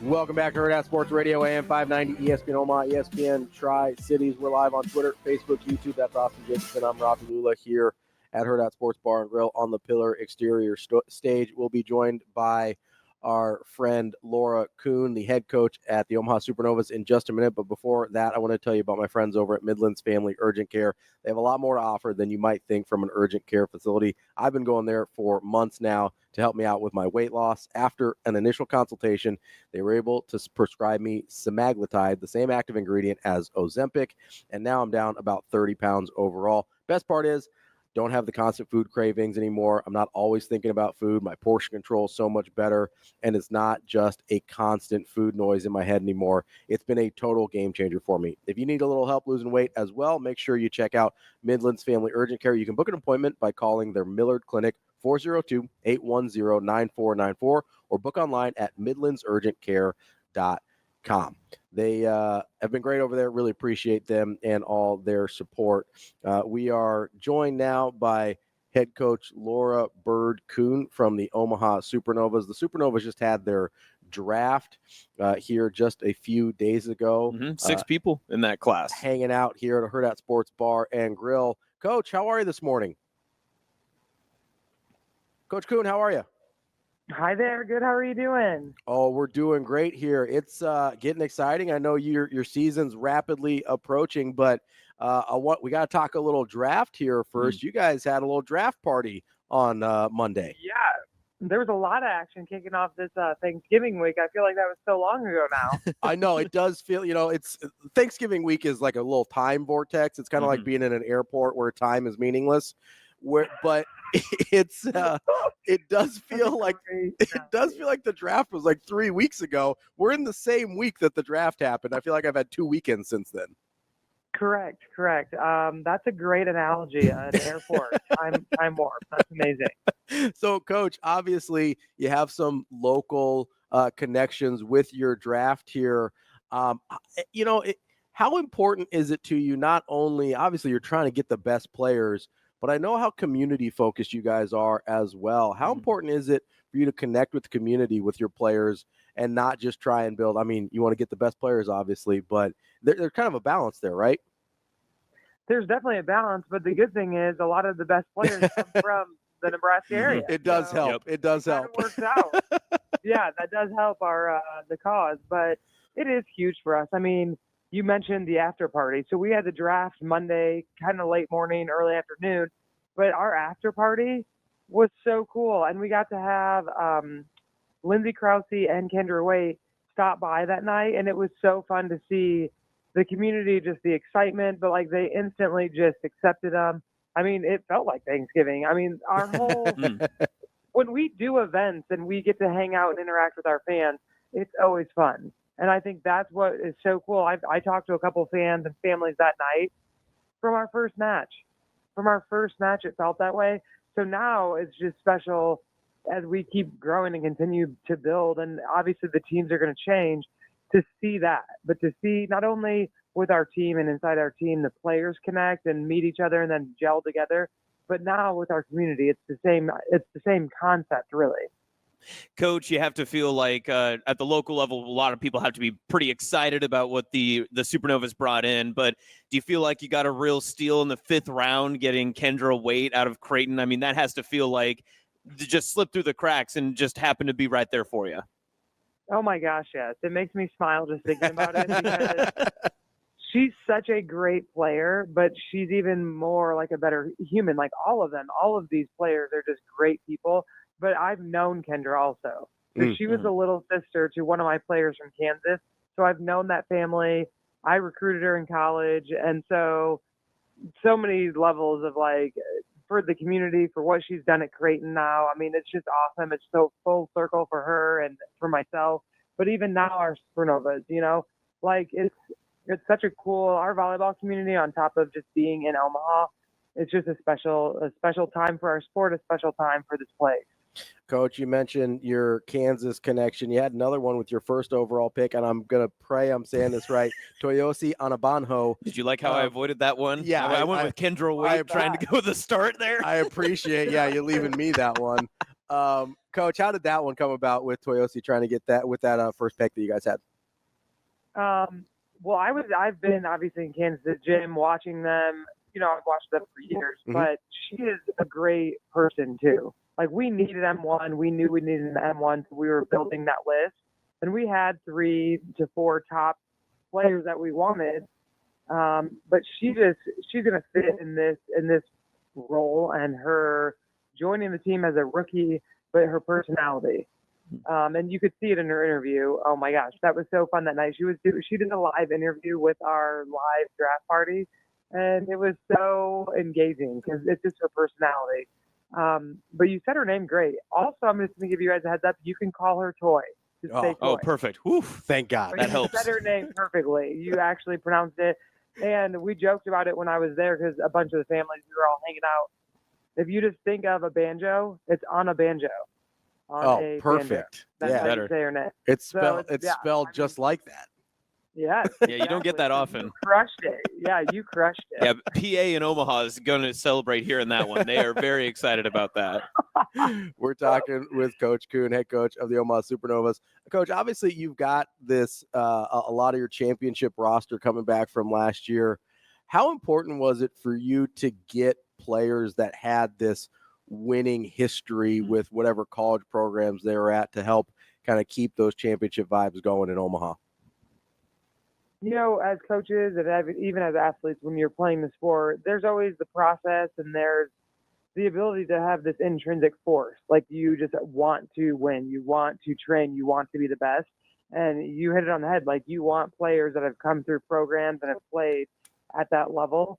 And so that is something we look at. It's not always numbers, you know, like, yes, you want to make sure they're a solid player, consistent and all that. But sometimes it's even the programs they're coming from, and knowing some of the coaches and being around the sport so long, that is part of it. Like you want to get the kids that are going to grind and the kids that are going to be just gym rats, because that's honestly what it's going to take, because we have new pieces. So we need to be able to find that competitive chemistry again and, you know, get them to gel this first couple weeks of training. I know we talked about bringing in Kendra, kind of the local talent from Creighton, but obviously getting Allie and Lindsay in back-to-back picks for the Supernovas. Was there any evaluation after you pick Allie Batenhorst to then maybe go back to her teammate with Lindsay? Was there any rationale in picking Lindsay in that spot just because you had already gotten Allie? Well, the whole dynamic of our picks had changed. So the night before we did all of our lists, and what we necessarily needed first, and it all kind of flipped as the draft, as it's happening live and people start taking players in certain positions. I mean, we honestly, that whole order kind of changed for us live, like as these picks were happening and obviously with other things going on behind the scenes. But yeah, I mean, we talked about it on the spot. Obviously, those two picks were not as quick as the 8 and 10 pick, that back-to-back, but we also knew we needed pins, and they're both very versatile, and they can play on both if we needed them to. So that was huge. So I actually think it was kind of cool to be able to pick them that close together. Coach, we'll get you out of here on this. What was your favorite thing that you ate yesterday for Thanksgiving? Ooh, the favorite thing that I ate.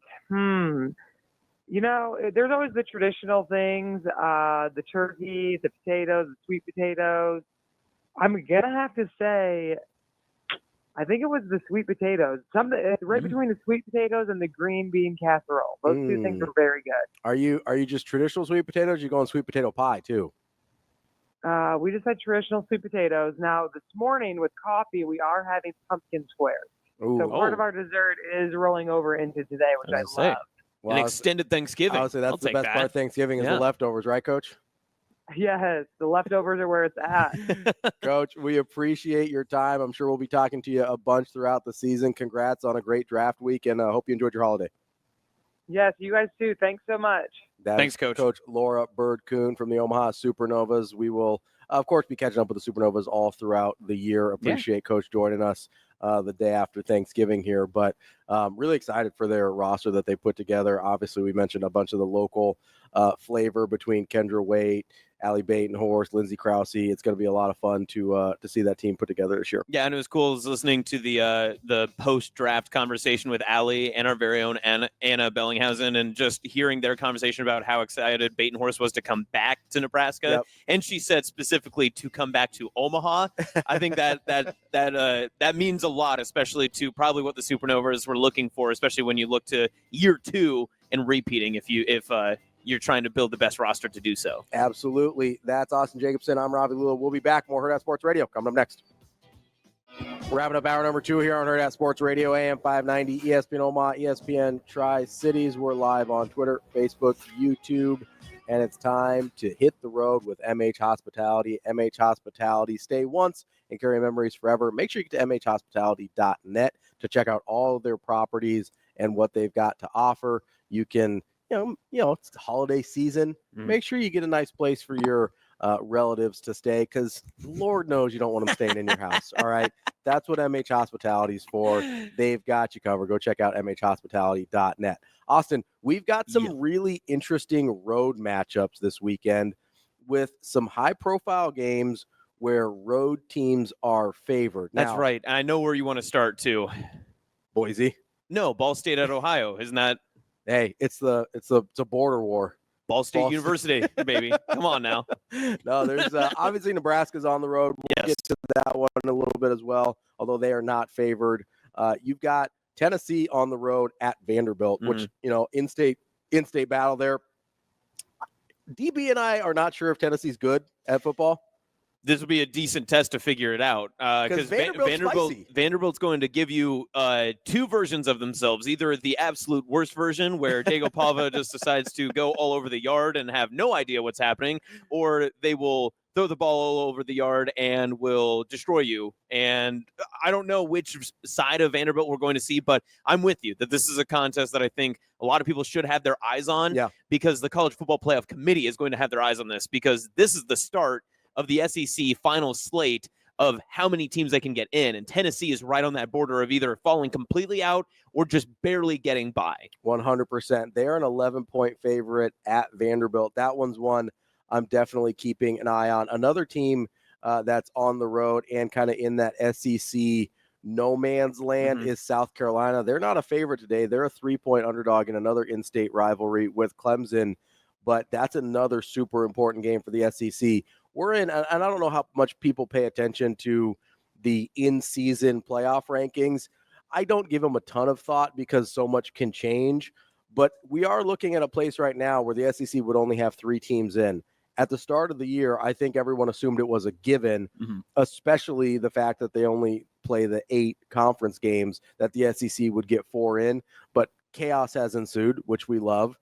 And you're looking at an opportunity, especially if teams like South Carolina, teams like Tennessee aren't able to continue winning. You might end up with a 3-bid SEC, which would just, I think, warm all the hearts of every Big Ten fan in the Midwest right now. Of all the SEC teams, I think South Carolina might actually be one of the better teams in the conference. They're playing super well. If they hadn't had the officials have some utterly blown calls in the LSU contest, they could be top 10 right now. Yeah. And I mean, they'd be in the same spot. They'd basically be in the same spot as Tennessee right now. Yes. The unfortunate part with the SEC and the way that the rankings have gone is the benefit of being ranked earlier in the season helps you later 100%. in the year. 100%. Alabama's such a great case for that. Yeah, they haven't been good this year. Yeah, they have not been good. And they continue to stay in the top 12 conversation despite having 3 losses. Because they started out number 3 or whatever they started out. And everyone, the Alabama brand is going to continue on for a little bit. Same with Clemson. I would actually argue, and I know that they're not a favorite, but I feel much more confident in South Carolina's ability to win that on the game road against Clemson than if it were the opposite. And I know Clemson's a higher ranked team, but if you flip the field, I'm not sure that Clemson really stands a chance against South Carolina in that I don't even know what it's called. I just lost it. Do they even? It's the. They call something, right? Yeah, it's the Magnolia State rivalry. Something. This is going to be bad. That's a bad look for us. We can Google it. We don't live in South Carolina. It's fine. Yeah, come on. I think they call it the Magnolia State. That might not be what they call the game, but I'm pretty sure that's what South Something Carolina like that. No, I'm confusing it because you're in Death Valley, one of the 5 of them that's across college football. But yes you're in Death Valley tonight. But again, I still don't think that South Carolina should be as heavily an underdog as they are listed. It feels like this is a much closer game. I don't think Clemson's as good as what people want them to be. Yeah, I think South Carolina's playing right now better than Clemson, so that'll be good here to see how that one plays out. When was the last time Clemson played a team that was as good as South Carolina? It's been a while on their schedule, right? Yeah, Clemson hasn't had. I mean, they played Georgia to start the year, but after that, it's been it's been fairly easy pickings for them. NC State's not good. Florida State's not good. Yeah, they played the dominant Citadel program that everyone knows. Louisville's okay. Louisville might be in the neighborhood of South Carolina, but they lost to Louisville. And they lost. And they lost to Louisville. I don't know. You go through the ACC schedule of Clemson, and I don't see a dominant program that should be a top 12 team here. I mean, you got blown out by Georgia in the opener, like you said. You have a 16-point win against Florida State, which, as you know, I mean, is 16 points really that great against Florida State? Probably should have won by multiple. No, Florida State's hot garbage. A 10-point win at Virginia Tech, a 4-point win over Pittsburgh, which has been okay this year. and then you blew out Citadel, and everyone goes, yep, Clemson, number 12 in the country. Go for it. That makes no sense to me. I think South Carolina has a very, very good chance tomorrow to be able to really open up their playoff case. Here's one that doesn't make a ton of sense to me in terms of what the number is, and that's Illinois as a road favorite, only -7 over a pretty bad Northwestern team. Mm-hmm. I don't totally understand that one. It stinks a little bit to me, and that number's come down a little bit. It was -7.5 as recently as yesterday. Got to defend the lake. Yeah, they're like in their tiny baby stadium. There's It's such a shame Nebraska didn't get a road game at Northwestern this year. They would have made the stands collapse. Yes. I mean, it's probably for the best. We would have had a disaster on our hands. No, Illinois, I'm surprised Illinois is only a 7-point favorite at Northwestern. Northwestern not very good. Illinois, I do think, is good. Yeah. Altmaier has been playing really well. He's kind of flown under the radar, but his numbers are incredible this year. Hasn't turned the ball over. A huge step up from where he was last year. Obviously, you got Patrick Bryant, who's a great receiver, had that touchdown last week to seal the fate of Rutgers. I think Illinois should be a bigger favorite than 7 points here against Northwestern. So that one smells a little to me. But that's one, again, I don't know how much them being on the road is factoring in here, considering Northwestern, not exactly a home field advantage, unless the advantage just like, hey, nobody's going to be watching you and it's awkward. Well, Illinois fans travel so well too, so it's probably actually just a neutral site game at this point. I mean, it is a long trip up from Champaign to Evanston. I mean, it's probably about 2 hours. I've made that too far. No, I've made that drive a few times. I wanted to ask you about this just to go back to SEC ball. Yeah, are you going to even consider Georgia Tech at Georgia? I don't think so, but Georgia Tech is pretty good. I think they're salty enough to stay in it. I don't know if they're good enough to win, but I think they can stay in it. I think they'll stay in it. 18.5 felt a little heavy to me. Yes. Like I thought this is, and not a ton, I thought this is a 2-touchdown game, not probably 18.5 or more. I thought 13.5 would be better. Yeah, somewhere in that neighborhood. Georgia Tech is a little spicy, and I don't trust Georgia. Yes. Like I just don't trust Georgia at this point. Carson Beck has obviously had a ton of turnover issues as of late. Like I don't know. I don't trust them, and so I don't feel great about them. But Georgia's dominated that series too. I think that's the other part. I'm not worried about Georgia Tech winning. Yes, right. Yeah, but I don't know if it's going to be by the margin that Vegas tends to think. I also don't doubt that there will be a point sometime tonight that the score will flash on your phone and just be close game alert, like entering the fourth. Yeah, it'll be like 24-17. Yeah. Georgia Tech has the ball, and you're like, oh, that's interesting. And the game ends like 41-20. Yeah, it gets out of hand late on them. Right. I could definitely see that happening. Another road favorite that I am interested in is a team I think is actually very good. That's Notre Dame. They're a 7.5-point favorite on the road tomorrow afternoon against USC. That is a Notre Dame team that I've been super impressed with, especially as of late. I know they've got that bizarre Northern Illinois loss. That was a long time ago at this point. Notre Dame, on a week-in, week-out basis, might be one of the most consistent teams in the country. I have probably fewer questions about Notre Dame on any given week than I do any other top team in the country. That feels like one where I feel pretty good about the road team. And maybe the most balanced roster across college football. I don't know if they have superb standouts. I don't know if you could pick one person off of Notre Dame's team and be like, that's one of the best players in college football at their position. But overall, their roster is just phenomenally above average, right across the line at all positions. And you have to feel good about that going to USC too. But a Lincoln Riley legacy game, I feel like, could be cooking. And you do wonder that when, the vultures are circling around that program and, there's a lot of conversation and talk, they've gotten to their bowl game, but that's never the standard there. How do you get them off your back? You beat your number one rival and you try to, salvage the season on the last week before you go into your postseason bid. I really don't know what to do with Lincoln Riley because I think I genuinely think he might end up being way more Cliff Kingsbury than we would have thought from his time in Oklahoma, where it's just, hey, this guy just needs to be an NFL offensive coordinator and just leave him alone after that. Just let him go do his thing. Let him go design incredible offenses and just leave him alone. Because I don't know. It certainly doesn't seem like he's cut out for the Big Ten. It didn't seem like he thought he was cut out for the SEC getting out of Dodge. Didn't want to be there anyway. Maybe I feel like he's either going to be a lifelong Big 12 coach or he's going to end up being an offensive coordinator in the NFL forever. Yeah. For a guy that I know what his winning percentage is, I know what the record is. for a guy that's been that successful, I do kind of look at him like, I don't know if this is for him, which is really strange to think about. Maybe he ends up just being the best group of 5 coach in the country for all time because, it seems like there's a little bit of that, like, hey, I'm not here for all the other stuff. I just want to coach ball. Like, there's almost a little young Dana Holgorsen in him where he's just like, hey, I just want to score 1 million points and I don't care about anything else. Right. And everybody else can worry about all this other stuff. And that's not the job of a head coach anymore. It's just not, especially at a program like USC. We saw it here with Scott Frost, who was obviously less successful in previous stops than Lincoln Riley was. But I think there's some guys out there that just want to coach their side of the ball and be happy and not have to worry about being a CEO. A lot of football coaches don't make good CEOs. That's true. Kind of that what we learned. Yep. Big 12 you mentioned just a minute ago. I love this. I already put it in. I picked it. Yeah. I'm going to take Arizona over Arizona State. Ooh, interesting. Yeah. Arizona I like State it too much. is a road favorite. Arizona at home. We'll see how that one goes. That's hitting the road with MH Hospitality. Stay once, create memories forever. Make sure you check out mhhospitality.net. Coming up next, we're going to talk to our friend Damon Benning here on Hurrdat Sports Radio. Kicking off hour number 3 here on Hurrdat Sports Radio, AM 590, ESPN Omaha, ESPN Tri-Cities, KFOR in Lincoln. That's Austin Jacobsen. I'm Ravi Lulla here at Hurrdat Sports Bar and Grill on the Pillar exterior stage. We're going to talk to my normal co-host, Damon Benning, here in just a second. But before that, I'm sure there's a lot of you maybe cooped up in your house. You got family around still. You're secretly listening to Hurrdat Sports Radio on your phone. Which it seems like a lot of you based on our stream numbers this morning. I think there's a lot of you out there having this issue. Once the show's over, go check out our friends over at Foaling Warehouse Omaha. It's like bowling, but with a football. It's incredible. DB and I went over there the other day. It's a ton of fun. It's a huge space. They've got open play.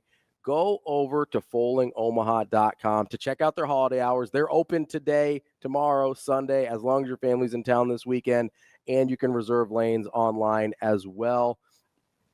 It's a great experience. They've got 2 full bars, and you can bring your own food in as well. It's a great time. Go check out foalingomaha.com, again, for holiday hours and for a chance to reserve a lane. It's the perfect spot to just get out of the house, get some activities going a little bit with the family. I know we used to always go see movies. Yeah, that was our big thing too. We'd either go to a movie or on either Christmas. We used to go on Christmas or Thanksgiving. Then a lot of people started to do that, and it became like a very crowded, kind of overwhelming experience. And we're like, maybe we don't do that anymore. Maybe I got some family up here from Texas. Maybe we have to go check out Foaling Omaha. It'd be a good time there. And you get to burn off some calories too. 100%. While you hopefully consume a little bit more. But, yes, you burn off the solid calories from yesterday. You drink some liquid calories from the bar over there. It's called balance, right? You got a little bit of both there. Well, and if you are celebrating, Husker fandom today, calories don't count over this 24-hour period. It's true. Yeah. They've got TVs everywhere. They got a little VIP section that you can rent out as well. You want to have a little family party over there. So I'm sure you'll be able to watch the Husker game there as well. So make sure you go check them out. It's a ton of fun over there. We are efforting DB. He has a lot of responsibilities with the Husker Radio Network today. So hopefully we'll be able to catch up with him. If not, though, I do have some additional keys to the game for Iowa, Austin, that I'm interested to see if Nebraska is able to get going. First and foremost for me, I'm gonna go with Emmett Johnson. Yeah. Listen, I'm not saying he has to have 200 yards of total offense again, but Nebraska needs to make Emmett Johnson a impactful factor in this game once again, because we talked about a couple things earlier with Tim Verghese and before we talked to him about some of the vulnerabilities that Iowa has as a defense. One of them is they can get beat over the top. They've been susceptible to big passing plays over the course of the season, but the best way to set that up is if you can establish Emmett Johnson in the run. That way the play action pass is that much more impactful. You can hold those safeties in place for a minute and let some of the guys get over top. That's going to be huge, I think, for Nebraska, is to get Emmett Johnson going again. Is Emmett going to get the start today? I hope so. I have been just shocked. He's earned it. The past couple of weeks. Dante Dadell obviously had 3 touchdowns, and Yes. that's not nothing to write off about. Yeah. Like, I don't want to discredit the ability. He also to had get a in great the end zone. game. Yes. Yeah. But EJ's ability to go up and down the field Yeah. inside of the 20 set up Nebraska for all sorts of success throughout that contest against Wisconsin. And I completely agree with you.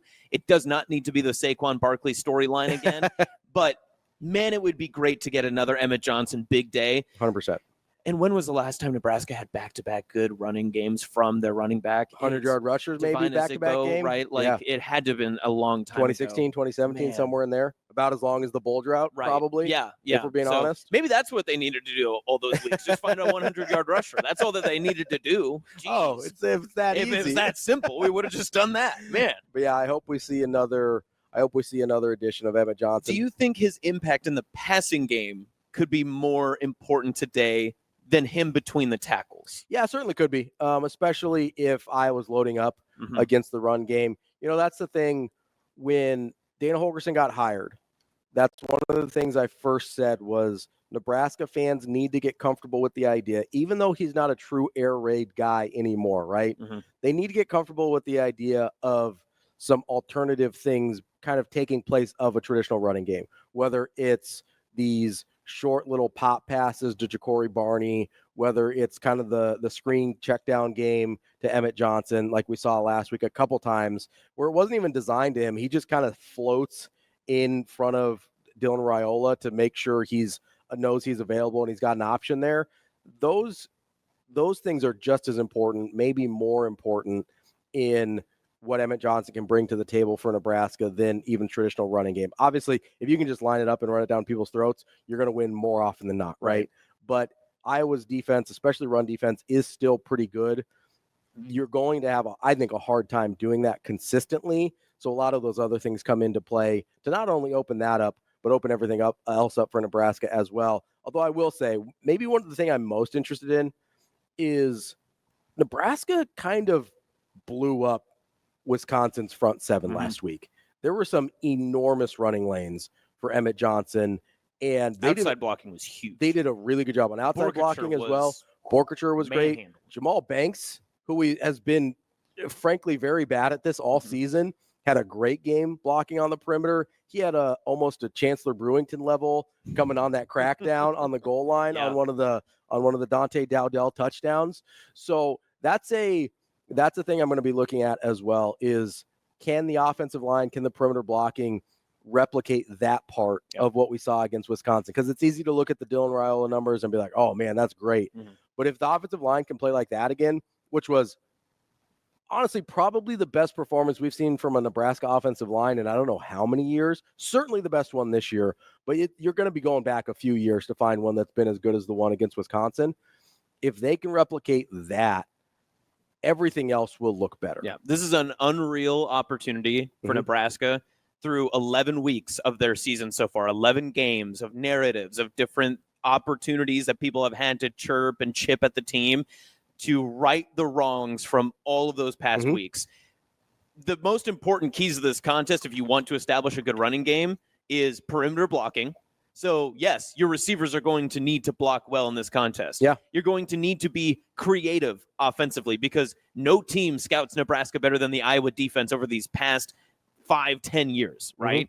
And on the defensive side, too, you have to play physical and you have to tackle well.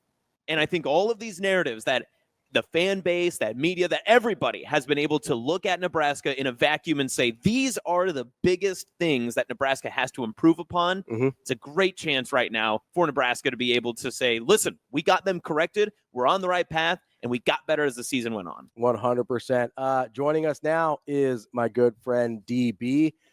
Damon, what's going on, buddy? I'm just trying to make it. How about you guys? Oh, we're doing all right. Yeah, DB, can't complain. Thanks for letting me be in your chair today. You keep it nice and cushiony right here. I do appreciate that. But I think we have to. I like the little, when you kind of sit down.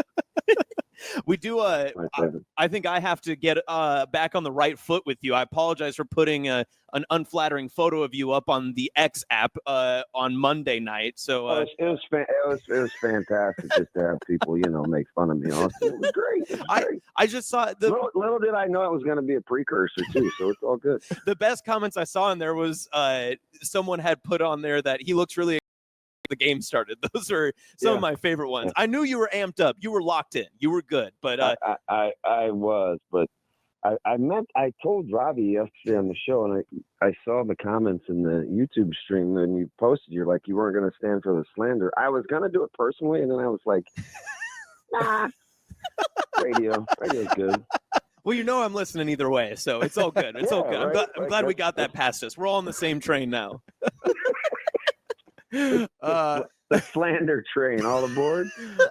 DB, before we get into Nebraska, speaking of guys that were on the slander train, as you're watching in real time that Chicago Bears game play out, like what's going through your head? So I thought it was kind of so real time. I just kept saying, "Are you serious?" I'm like, what? Okay, it's 19, 18. What did he do with his helmet? Is it because he can't hear? Like, what was with the waving of the hands? And then just really casual. And I was like, oh my gosh, they're not going to get another playoff. So the ball is in the air. Yeah. And I'm like looking at the clock. I'm like, is that going to hit the ground?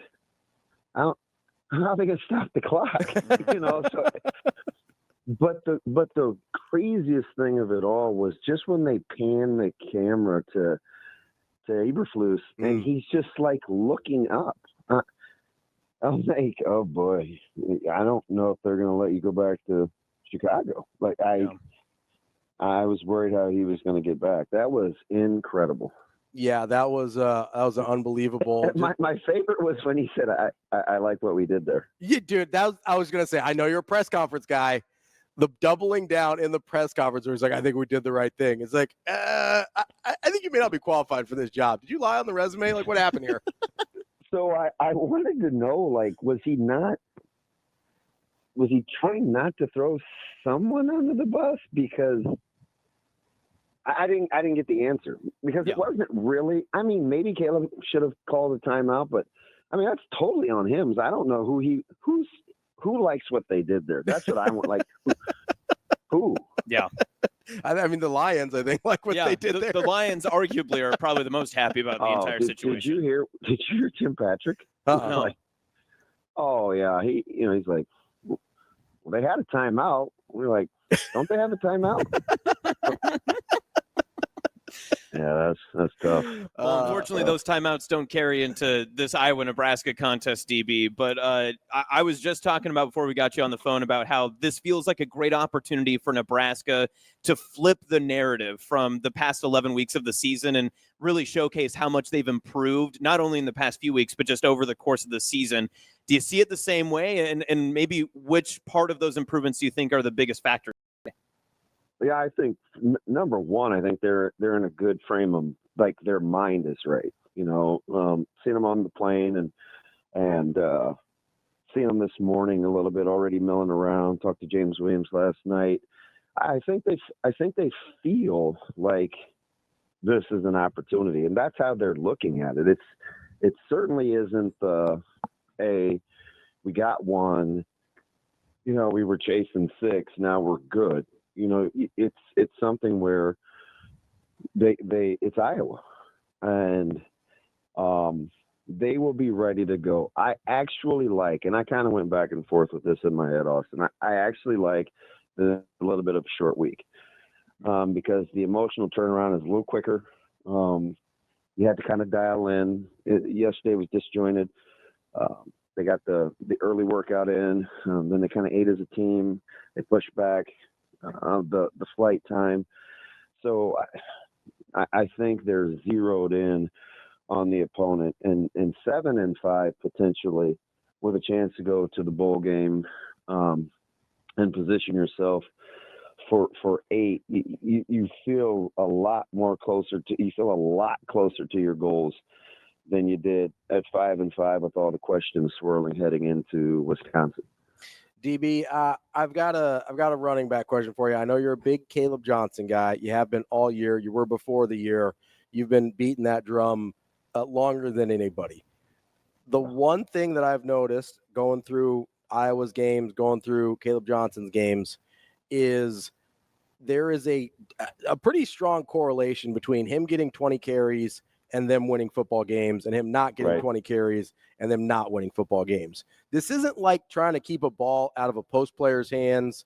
Not that I've got PTSD from Creighton right now or anything, or keeping a ball out of a shooter's hands where you can face guard him or something. Like, how do you keep the ball out of Caleb Johnson's hands? Yeah, so I think it's, ball control is the easy answer, but that's not really what I think it boils down to. I mean, Nebraska's going to do what they do on offense. Mm-hmm. And they're going to try to play with a little tempo. They want to get in a rhythm. They're going to do what they do. So it's not necessarily ball control. What it is you have to get them behind the sticks. And even that's no guarantee, but I mean, you need a lot of 2nd and 8s and 3rd and 6s. If you really don't want KJ to get a ton of touches, because the more he carries it, obviously the better he gets. And it does 2 things. Number 1, it keeps the ball out of your best player's hands. And number 2, you're going to put the ball in the hands of a quarterback that doesn't have a lot of experience or any experience in games like this on a Friday night here in Iowa City. So you want to play to your defensive strengths, and that's force some passes, and you want to lessen your chances for damage, and that's limit KJ's touches. Limiting those touches as well for Nebraska. Obviously, time of possession huge in this. Nebraska's 14th. Iowa's in the bottom 80s when it comes to statistically across the college football landscape.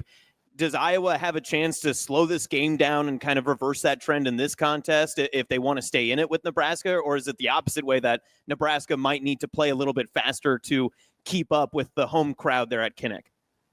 Yeah, it should be raucous. I think them having a chance, and it's asking some of the hotel people that it was a little bit of a haze here the last couple of weeks, feeling like they've left a little on the table. But the sentiment was a full day here, having a chance to kind of get lathered up would kind of bring some of the fervor back. And like both gentlemen said, hey, it's Nebraska. They probably do want to slow the game down a little bit. They're going to get multiple looks. Nebraska front-wise will look a little different, I think, with the amount of down linemen they play with, and maybe 1 or 2 less DBs sometimes when they go to some of their bigger defensive sets. So I think it'll be methodical by nature anyway for Iowa. If Nebraska really wants to limit that time of possession, you got to get them off the field on 3rd down, right? Because Iowa's going to be deliberate anyway. That's how they're going to play. They're going to hand the football off. They want to run the football. And because that's what we just talked about. That's playing to their strengths. But if Nebraska wants to really keep that trend going of TOP not in Iowa's favor, you cannot let them convert 3rd downs. It's probably the 2nd biggest statistic I would look at if you want to know how Nebraska's playing, and it's 3rd down conversions. Iowa hasn't been good. You can't allow them to be good. DB, is there any balance between, kind of daring Iowa's passing game to beat you versus the fact that that's sort of where Nebraska's been vulnerable on the back end is through these explosive passing plays? Yeah, I tell you. So if you're not, Nebraska's problem has basically been, in my opinion, there are some games where, you don't love the one-on-ones, but a lot of it has been communication. So I think on the back end, talking to one another, and understanding personnel. Hey, is this 21 personnel? We got 1 tight end. We got 2 tight ends. And what coverage do we want to play behind the base run front? Because you're going to see a ton of fronts where you're like, that's 5 D linemen, is that 6 D linemen, how many are in the box? So as long as Nebraska communicates on the back end, they should be fine. I was not going to be the type of football team that's going to throw it over your head. And they also, there's not going to be a ton of confusion, right? Because I think the playbook with what Iowa wants to do is already a little condensed, and it's on a short week. So I don't think the eye candy and pre-snap movement and, kind of the schematics of X's and O's will deal Nebraska fits on the back end. DB, you mentioned in Betting Bites earlier this week about how Nebraska and Iowa are pretty even on the special teams side. With it being the shorter week, the special teams has been a bigger factor in this contest for the past couple of years. Do you think that there's an extra wrinkle, either a blocked kick or a new look for a fake punt or something along those lines that people should be expecting to see tonight? Well, that would be cool, but I don't know if Nebraska wants to tinker with it, right? You're starting to play pretty well on special teams. And I think the point that I wanted to make in Betting Bites is when you're playing a football team that has been the gold standard in special teams, you can actually have a serious discussion about tonight's game of whether Nebraska can play that thing even. Usually it's just a foregone conclusion that, this is Iowa and this is what's going to happen. But they're trending in the right direction, and they have for the last handful of weeks. So you kind of want to continue doing what you're doing more than you want to, hey, let's try something new. But I do know that it is an aggressive special teams, right? So they'll take a look at punt looks and see if there's an opportunity for fakes, or they definitely have it in the bag, but situationally it has to be right. I don't think it's something that they go into and they're thinking, yeah, this is what we're going to do, because Iowa is pretty sound. And they're extremely well coached in special teams. So they're not going to give you a lot of gimmies. You just have to make sure you don't give up any. DB, last thing from me before we let you go here is, what's more replicable in your mind? The play of the offensive line from Wisconsin or against Wisconsin for Nebraska, or the success that Dillon and the offense saw through the passing game? Well, that's tough. I think I'm going to go with the passing game, but primarily because they're only going to see a couple of coverages from Iowa, and they have to execute. The good and the bad with Coach Parker is, the bad is it's Coach Parker, right? I mean, he's one of the best defensive coordinators in the country. The good is, well, it's Coach Parker, and you kind of know what you're going to get.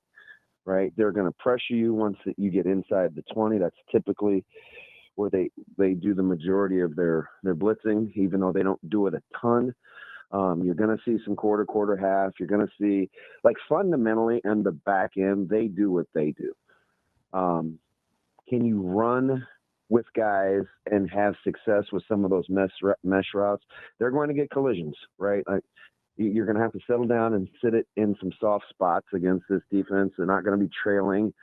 You got, Nebraska's receivers in man-to-man, and you can get those leverage throws on Iowa. You're going to have to be very smart with understanding what they're going to allow you to do, because it is very intentional how they play on the back end. So having said that, I'm going to say the passing game, but, man, it would be nice if Nebraska could get the ground game going. DB, we asked your guy Tim Verghese earlier in the show if we see that goal line package with Ty Robinson. Is he getting a carry tonight? Yeah, I'll tell you. You asked me about special teams. I do think you will see a wrinkle or two on offense. I don't think it will be Ty Robinson, but Coach Overson is he's very creative, and it's a very good defense. And I do think you'll see a wrinkle or two in the red zone. I just don't think it'll have anything to do with number 9. All right, DB, we've got Bet on It coming up next. You have a lock for me? Ooh. I haven't looked, but I'm kind of on a heater, aren't I? You are. You're 3 weeks of undefeated when you pick. I'm trying to make a little money here, DB. Well, you know what? You put me on the spot. I feel like Cam Newton. I got issues. I'll take a look and fire it over to you before the break. All right, sounds good, buddy. We appreciate it. Enjoy your trip to Iowa City. Come back with a W for us, all right? I appreciate that, Austin. Thanks for holding it down, buddy. Yeah, absolutely. Thanks for giving me the chance. That's my guy. That's my guy, DB. Make sure you listen to him on the Husker Sports Radio call. We will be back with more Hurrdat Sports Radio coming up next. Welcome back, Hurrdat Sports Radio, AM 590, ESPN Omaha, ESPN Tri-Cities, KFOR in Lincoln. We're live on Twitter, Facebook, YouTube. That is Austin Jacobsen. I'm Ravi Lulla here at Hurrdat Sports Bar and Grill on the Pillar Exterior Stage. It is time for Bet On It, brought to you by Warhorse Sportsbook, the best place in Nebraska to place your sports bets. Make sure you get to warhorsecasino.com to check out all of their promotions and a full list of house rules. And make sure you get out to the casinos in Lincoln or in Omaha to place your sports bets. Nearly every major sporting event, they've got you covered. That's Warhorse Sportsbook. No bets, no glory. All right, DB did give me my winner. What do we got? He likes Ole Miss versus Purdue in basketball tonight. He likes Ole Miss plus the 3.5 against Purdue. Okay. He's been on a heater, so we'll see how we'll keep a close eye on that one. See how that one goes. We talked about some of these matchups earlier with some of these road favorites, but want to kind of get them all nice and neatly in one spot here. Let's start with a couple of the games we already talked about. Tennessee minus 11 at Vanderbilt. Who are you taking? That's tough. I think that this is a pumpkin game for Tennessee. I think Vanderbilt can cover. I think I'm going to go Vandy. I'll go Vandy. I think I'm taking Vandy to cover as well. Yeah. We've kind of been on this train that not sure how good Tennessee is. I think I got to stick with it and put my money where my mouth is on that one. Next one up, Illinois minus 7 at Northwestern. Oh, I know you hate this one. I hate it so much because they might as well just play at neutral site. Just put this in Soldier Field for all I care because it's the same place. Illinois is a more fundamental club. I don't understand the line. It doesn't make sense. And that's what concerns me. It's a little stinky. So in principle, I have to go Illinois, but I'm not happy about it. Yeah, I don't feel good. I am going to take Illinois, though, because I just can't, in good consciousness, put any money on Northwestern. So I'm taking Illinois minus the 7. I mean, they gave up 50 points to Michigan, who can't throw the ball. they can't score at all. I mean, that's the other, and that's, I think, a part, especially when you're wanting to put your money into a team, you do have to think about where's their headspace in this week, because some guys have already decommitted from the rest of this. Yeah, they're checked. I mean, they're 4-7. They don't have anything left to play for. They're not trying to get. I mean, they're academics. They could, if they go 5-7, that's they could get true. there. They could sneak in. I'm going to go Illinois there minus the 7. Another one we talked about earlier, Notre Dame minus 7.5 at USC. Lincoln Riley legacy game, maybe. I don't know. Horse. I'm going Trojan Horse. You're going USC here? Yeah. I'm going Notre Dame. They're about the only team in the country I think I actually know is good. I'm going Notre Dame here, and if they are who I think they are, they'll cover that 7.5 pretty easily. All right, let's go to some of the ones, some of the big ones we haven't talked about yet. Michigan plus 19.5 at Ohio State. Close game, short game. I think Michigan covers, does not win. I think Ohio State controls the game. I think they lead throughout, but Michigan is close enough, but never a threat to win. They're good enough at the ball control part that it never gets away from It'll them. be like 7-3 first quarter. Michigan, had like maybe a big play or like a busted coverage that they got down the field and then they stall out. I think a lot of that will happen, but Ohio State overall will just keep making more plays and will win the game by maybe like 5 or something goofy like that. I think I'm going to go Ohio State to cover here. They need this one. They need it badly. Ryan Day needs this badly. We talked to Stephen Means from Cleveland.com earlier in the week. And if Ohio State loses this game, Ryan Day has to win a national championship. Yes, 100%. Otherwise, he's going to get fired. Yeah, Big Ten championship won't do it this year. No, not even a little bit. Making the playoff doesn't matter. Yep. Like if you lose this game as Ryan Day, you have to win a national championship. And because of that, I'm picking Ohio State to cover. There is just so much more on the line there for them. Now, for chaos and hilarity, I will be rooting for Michigan, but I would put my money on Ohio State. Would a 3-loss Ohio State team, and I know obviously that they would need to garner another loss like down there because they only have the one to Oregon. Yeah. Yep. But would a 3-loss Ohio State team? So like if they lose to Michigan and then let's say, I think they'd have to win the tiebreaker. Indiana would have to Indiana lose. would have to lose. But if the 3 lost, and they lost to Oregon again, right, in the Big Ten title game, would that still be better than a 3-loss SEC team? That's because then you're putting them in the conversation like Alabama and all them, but then they wouldn't have played in their SEC championship. So could you be in a world?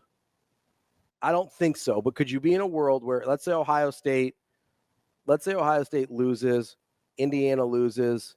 Oh, and this is nightmare scenario for Big Ten. It is. It's a nightmare because then it's Penn State, Oregon, because the only Big Ten team. 2-loss Indiana team doesn't make it in. No. A 3-loss Ohio State team probably doesn't make it in. I think they would venture to the SEC first, yes, so especially if they lost to the stinky Michigan team. Yes. So you're probably looking at all of a sudden the SEC feels about 3, maybe 4 teams in, but then you could be looking at, okay, is there a scenario where the ACC gets 3 in? SMU, Clemson, Miami? Mm-hmm. Like, is there a scenario? Like, how much of a disaster would that be for the Big Ten? Tony Petitti is shaking in his boots. He hadn't considered this until he tuned in this morning. I hadn't considered it until we started talking. I was like, wait a second, this could get weird in a hurry. Yes. But so could the SEC slate. Mm-hmm. That's why, like, there could be a door open here for 3 ACC teams. It's a very slim crack in that door. But if you had told anybody that they were going to get 2, much less 3 at the start of the year, nobody would have believed you. And they would have assumed one of them was Florida State, who hasn't won a conference game all year. At the beginning of the year, you just told the ACC conference, you're like, hey, you could get 3 teams in the conference, and it's SMU. They would be like, can you back up a second? They'd probably be like, wait, SMU's in the ACC They forgot, now? yes. Oh. We hadn't finished that paperwork yet. We should probably sign that. Are you sure? And Cal? What? Yeah, so that's one Ohio State has everything on the line, and maybe that goes the other way and it makes them tight, but I just think they're better than Michigan this year. I think I like them. Before we get to any of the others, if it's a closer game, does that detract from Ohio State's playoff bid? Or if they win, they stay? If they win, they're fine. Okay. If they win this game, they're in. They can lose in the Big Ten championship. I'm not saying they're in, but do they move further from where they're at? Maybe. I mean, it might change their seed line a little bit. They got to love where they're at in 5. That's a great spot for Ohio State. Yeah, I think they probably move off of the 5. Yeah. Possibly, but I don't know that they're in danger of falling out. As long as they beat Michigan, they're lock stock. Yes. They're in the playoff. The seeding is just going to be interesting when we get there. Let's go to Auburn, Alabama, because we were talking about this one off the air. I can't touch it. Where Auburn's an 11.5-point dog to Alabama. You said if there's one game you never bet because you feel like you have no idea whoever's going to win, it's the Iron Bowl. Yeah, if there's 3 things I do in this life every single day of my life or every year, I always tell my mom I love her at the end of a phone call. I pay my taxes, and I never bet on the Iron Bowl. I would never, ever touch this game, but since I'm being put on the spot, and that's what I'm here to do for Hurrdat Sports Radio. Bet on it. 11.5 is a lot against an Auburn team that still has a lot of fight in it. And against the only Alabama problem team, is it's not in Jordan Hare, so I have to go Alabama. And an Alabama team I trust is 0%. I know. I trust 0%. But see, that's the tough part is that this is the game that Alabama comes out and wins by 42. I'm going to go Alabama because in my head, everything that you doubt an Alabama program to be and you think that this game will be closer than it is, this is the game that Kalen DeBoer just goes, yeah, actually, remember Jalen Milroe September? He was great. That's the version you're going to get today. Yeah, Auburn needs this one for bowl eligibility. Alabama needs this one if they have any prayer of still making the college football playoff. 3-loss Alabama. I think I got to go Auburn here. I think I'm going Auburn. I want the points. I don't trust Alabama as far as I can throw them. You've got a sleeper here. I know you like one. I do. This is important. Huge for Big 12 and college football playoff implications. Mm-hmm. Arizona State, an 8.5-point road favorite at Arizona. I'm telling you, I love Arizona State. They've been one of my favorite stories this whole season. Big Kenny Dillingham guy. And there would be no better school. Could you imagine a home playoff game at Arizona in Tempe? State? Oh, boy. The ESPN cameras. Brent Musburger would have a heyday at Arizona State. But a foreign might get arrested. A foreign's on the call. Yeah. Arizona doesn't have anything to play for other than to ruin a season. Yep. I love Arizona in this contest so much. And I have no X's and O's as to why, but it's just one of those games. You just get that feeling in your gut. Yeah. And I'm gonna float a little something over there, and I'm gonna pray that it does. And by the time 6:45 runs around on Saturday, I could be very disappointed, but I also want to be the one person that stood in front of the pack and said I was right. So I'm going to go Arizona on this one. I'm going to take it outright. For what it's worth, it is, in my opinion, kind of a stinky line. I think Arizona State should be favored by double digits here. They're only 8.5. You could talk me into as high as maybe 13.5 on what they should be. They're only an 8.5 point favorite. I'm still going to take Arizona State because I think Arizona is not any good. Yeah. But that is a tricky one. Last one here real quick before we leave. Bet on it, brought to you by Warhorse Sportsbook. Texas, 5.5 point favorite at Texas A&M. In principle, you have to go Aggies. I'm going Aggies here at home. Let's go, Trev. Bring it home, baby. Come on, Trev. Horns down. Always. And Farmageddon, go Clones. That is Bet on It, brought to you by Warhorse Sportsbook. Coming up next, we will wrap up the show and wrap up the week with Matt Vrzal.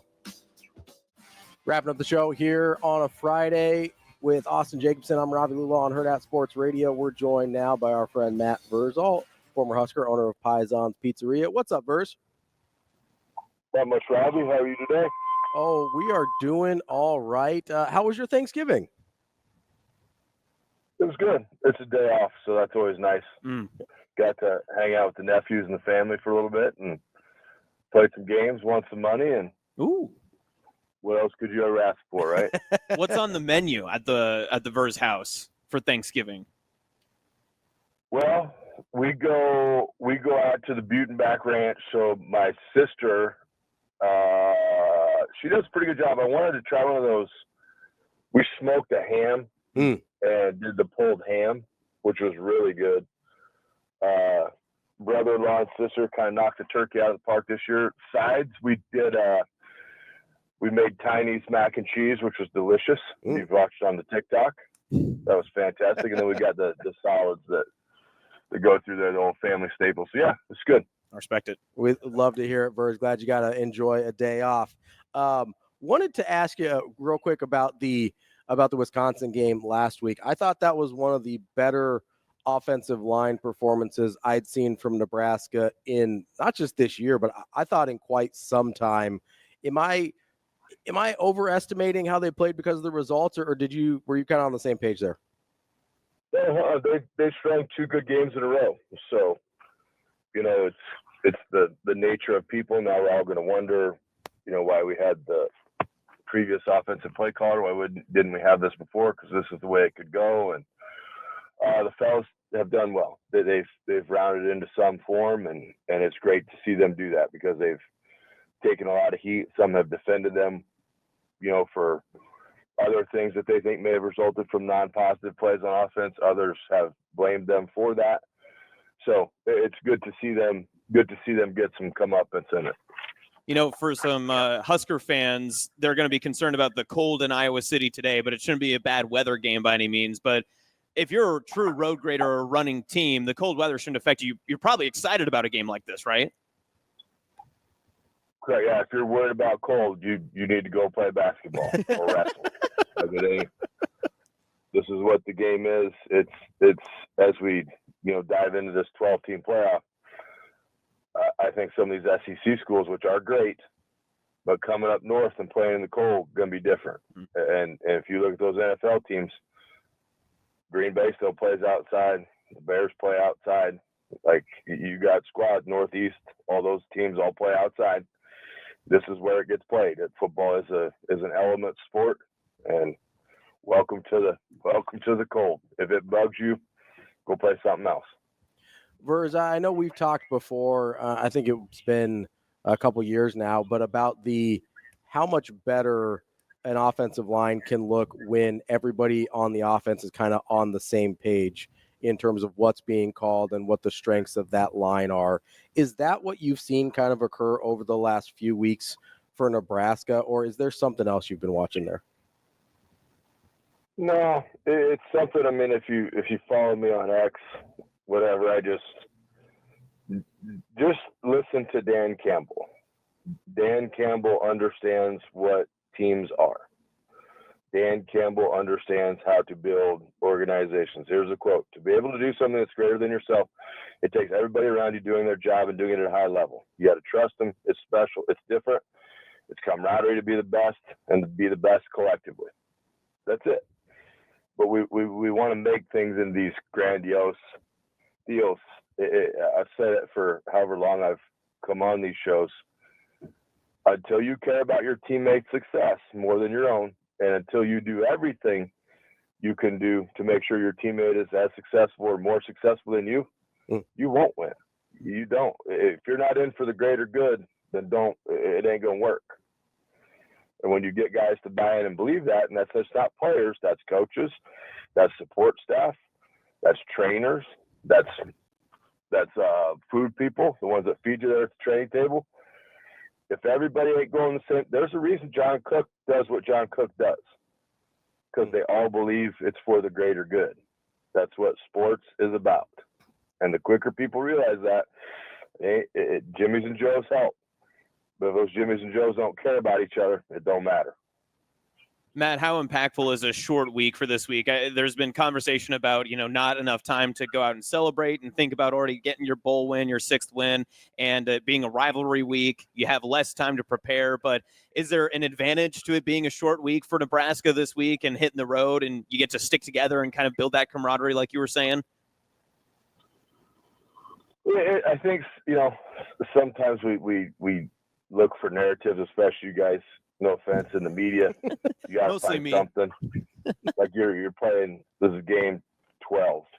Like if you ain't got the gist of it by now, can't help you. And if you're just not super excited to go out and play after the effort you put out last Saturday, and it is fun to go on the road and to try to build that family atmosphere with your buddies, right? You get to go out and you get to have Thanksgiving together.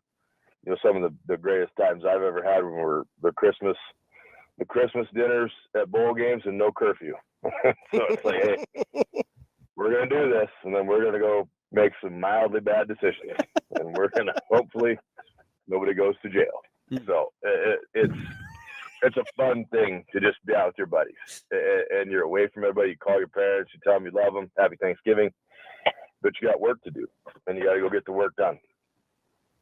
Verz, as we kind of look at the game today, if I told you before the season, hey, Nebraska is going to go 7-5, they beat Colorado, they beat Wisconsin, and they beat Iowa, would you have taken that, not knowing how the rest of the season goes?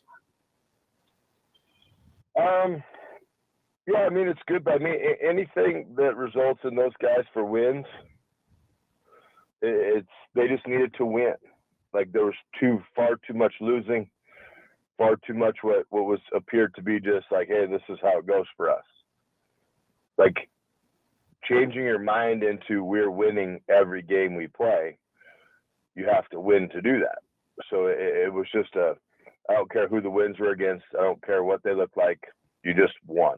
Like I just needed winning. And then when winning becomes a better feeling than the losing, which I think sometimes up there people are like, oh yeah, that's how it goes. We do this and then we lose, and then it's, we go on to the next week. Like winning is a drug, and it's great. It's an amazing high. It's a rush. When you get addicted to that, and then now, okay, this is the work that has to go into it. This is what we have to do to make sure we do this over and over again. Verz, different forms of success offensively. A lot of teams win in different ways, but would you say a winning strategy for Nebraska today would be 380 yards passing through the air and only 7 yards rushing? Would you think that that's a way to win football games, especially at maybe a championship level? Yep, as long as you got one more point than the other one, I don't care where the yards come from. All you got to do, there ain't no style points. It didn't say you won by this many. It says you won. And then they give you a trophy and medals. There you go. Got to follow the stat line there. Yeah. My first year of consulting went pretty good. Maybe I should have stepped back a long time ago. I apologize to Scott for costing him trophies. Hey, the consulting gig, way better than the coaching gig, right, Verz? It was fun. It was a good group of kids, good game. Bennington's built a hell of a program. Yeah. They do a really good job. Number 2 for them is he's harder than Chinese algebra. I mean, he's a tough kid. 57's another one. Like, they just got a bunch of tough kids, and Scott had a bunch of tough kids, and Term and squad coached them up, and they did their thing. Mm-hmm. Verz, I did want to say, really appreciate the job you did on the call on Monday. Was there a favorite player, team moment you had from the championships that you has kind of stuck with you? Thank you. Number one, that's very nice of you to say. My mom said I talk too fast, so it's good to get positive feedback. You know, it from a sentimental spot, knowing Brian Shaw and watching his two boys go out there, he did have another boy on the field. One was the center, one was the quarterback. Yeah. To watch them, the thing that always amazes me when you get kids up to that game and that level is how poised they are. Mm. You know, things, if you keep it with Sandy Creek, things weren't going real well. You know, it's back and forth. Stanton's a hell of a team. I mean, clinical in how they block up front. But they just hung around, and turnovers happened. They converted them, and then, you know, it was really cool to watch that thing kind of shake out, and then to see, you know, the battle that was West Side and Millard South was really fun. I mean, that was good football, good players, you know, and getting to kind of highlight the talent that's in Nebraska on the football field was a neat thing. Yeah, Verz, it was pretty cool over the course of the 2 days just to see the level of playmaking ability. You mentioned the poise. It is kind of, you do forget on some of these that you're watching high school kids because of just the quality of play. Yeah, I mean, I'm, you know, as a former player and coach and all that kind of stuff, I was up in the box and I was like getting jumpy. I was like, okay, you got to do something here. But you look down at the kids, they're just calm as day. They're like, hey, this is what we got to do. Okay, let's go do it.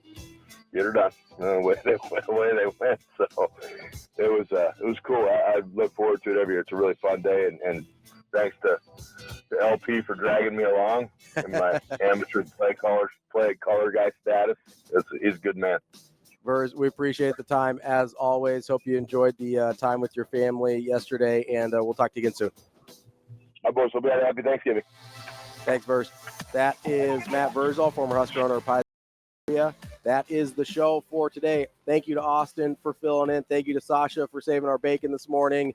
And thank you to DB for joining us while on the road in Iowa City. Enjoy the time with your family, and most of all, enjoy the game today. Let's get one more win in the regular season for the Huskers. We'll have more Hurrdat Sports Radio on Monday.